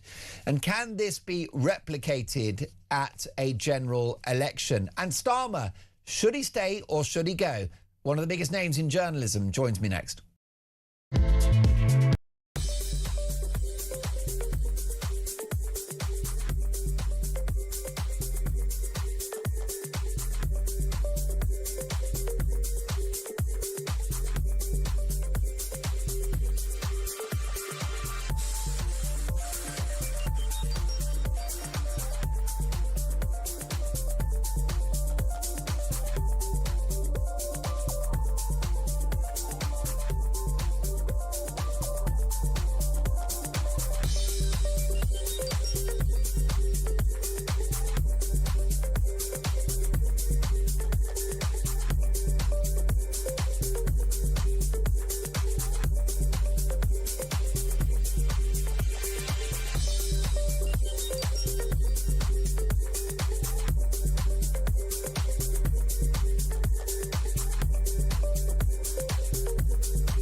Across the UK, on DAB+, on your smart speaker, on your smart TV, and on your side.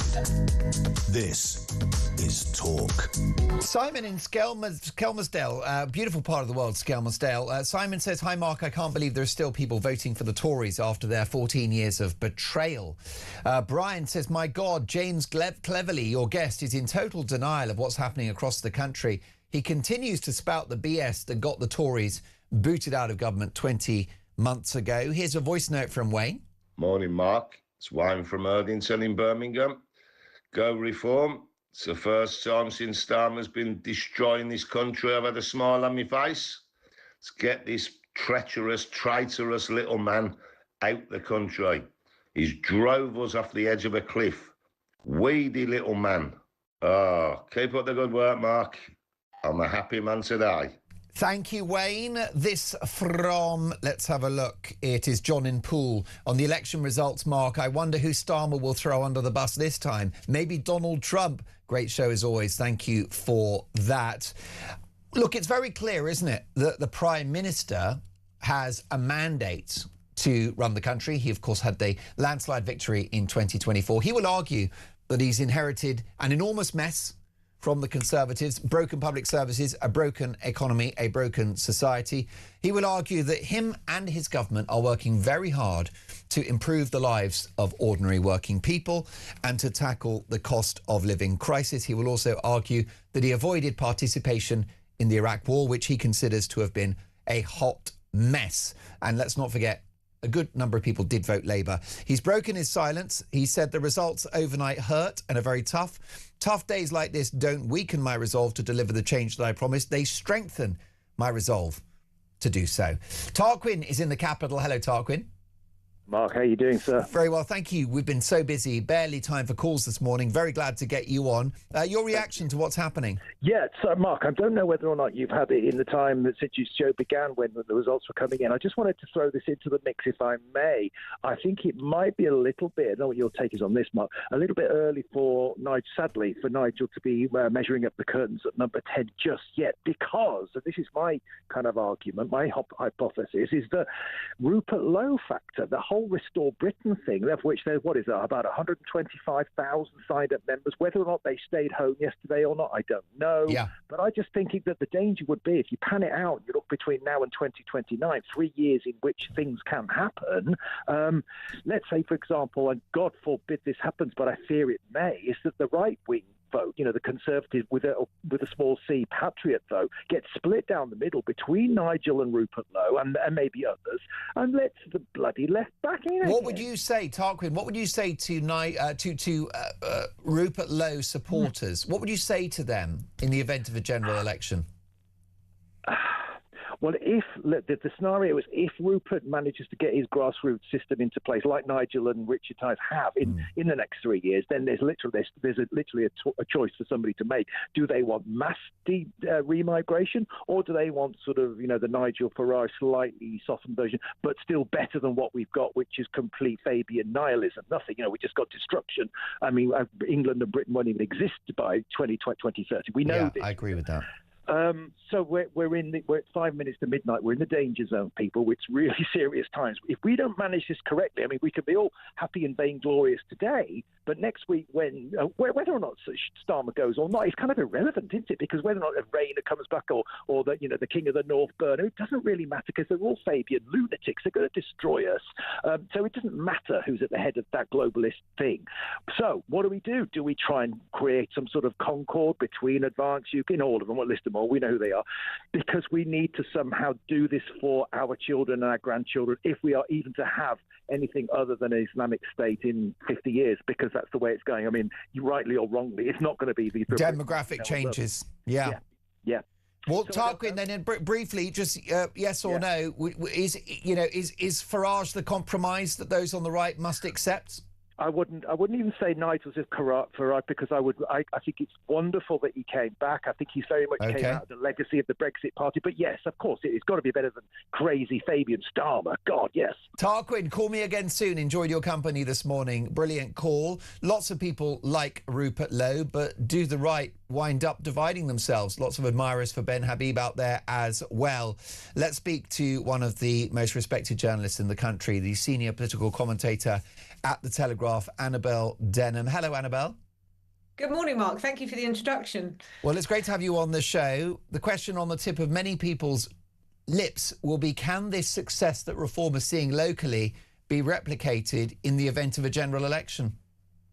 Well, look, I mean, we have to bear in mind that our first past the post electoral system is designed to keep out insurgent parties such as Reform, or indeed the Greens. It is very difficult for them to punch through. Nevertheless, they have topped around 275 consecutive polls.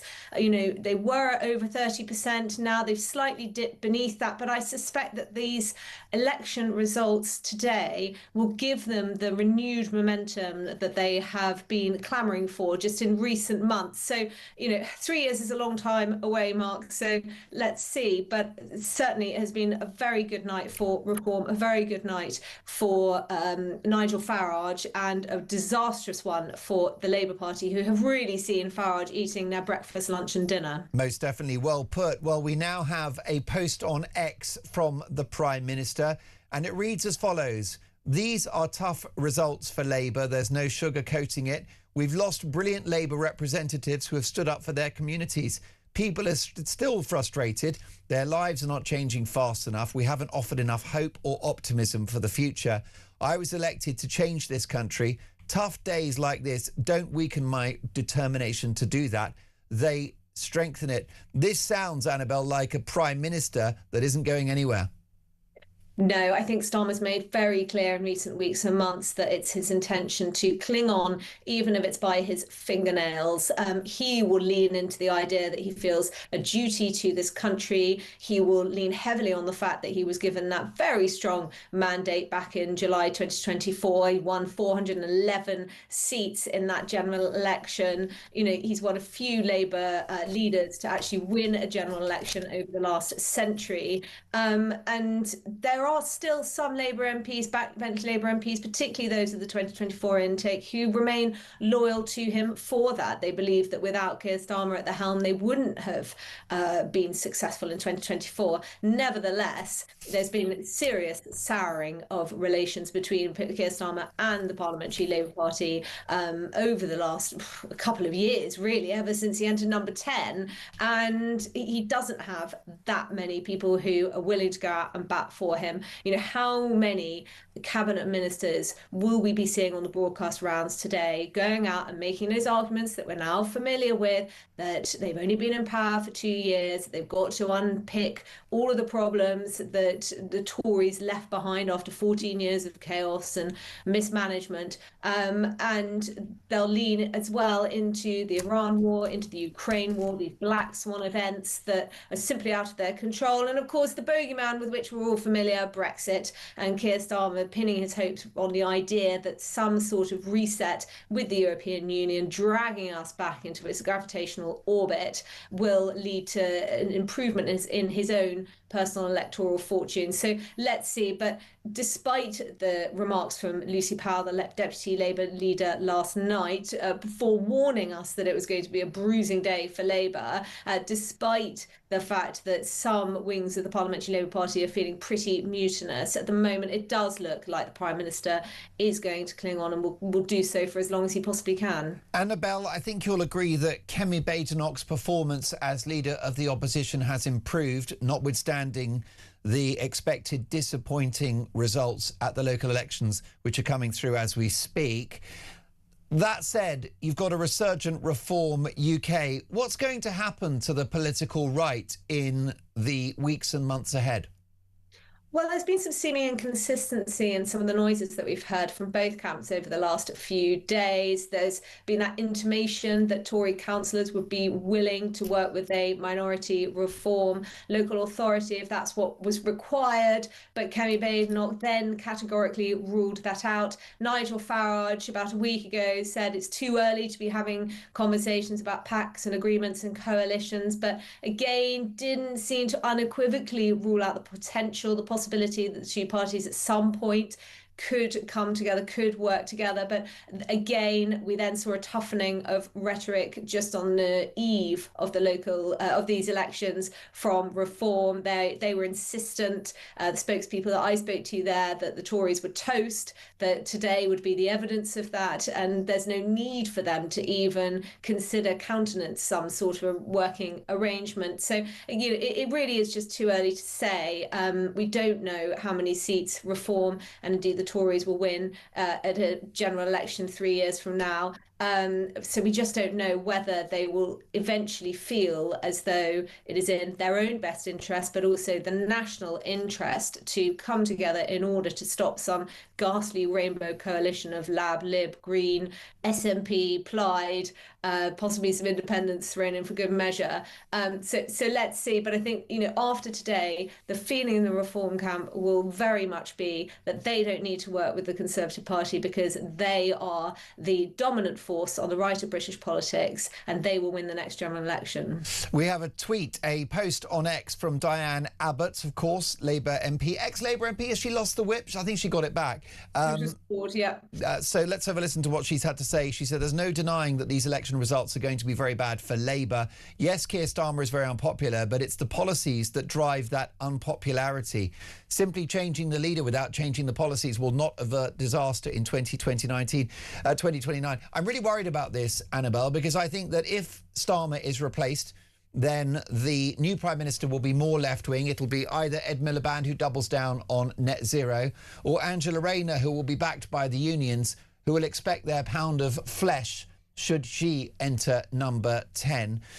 And even Starmer himself, if he remains, is going to face unprecedented pressure from those backbenchers to shift leftwards. So notwithstanding who wins the next election, we're in for a bumpy couple of years, aren't we? I put this to Kemi Badenoch a couple of months ago, actually, when I was interviewing her, whilst she was commendably holding Keir Starmer's feet to the fire over the Peter Mandelson scandal. And I said, for all of the demands that the Prime Minister go, are we considering that what comes next will surely inevitably be worse? And you've laid it out there, Ed Miliband, Angela Rayner, Andy Burnham, all figures who are to the left of Keir Starmer. And there's a danger that even if that's the threat, then Keir Starmer will lurch to the left. And we have seen some subtle hints of this with Rachel Reeves, for instance, just a couple of weeks ago saying that she would consider bringing in rent controls. That is a Green Party policy. So I think whatever happens, we should brace for Labour to attempt to neutralise the Green Party, the Green threat, by moving leftwards. But, actually, it's interesting because if you look at the results that we have thus far, the greater danger, arguably, to Labour has been reform. It is reform that is winning in former Labour heartlands. And therefore, was Morgan McSweeney right all along when he said that that ought to be their focus rather than what's going on the left flank? Annabelle, I look forward to reading your coverage in The Telegraph. Annabelle Denham is the senior political commentator at The Daily Telegraph. More to come. This is Talk.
This journey of me following the migrants went from sort of 10 in the morning, all around the clock, to late at night, to the point where, on buses, on trains, through streets, at every key point, French military police and the French police, they were there. They were on the bus, taking down notes, taking pictures, but not doing anything to deter the migrants or stop them, just being there.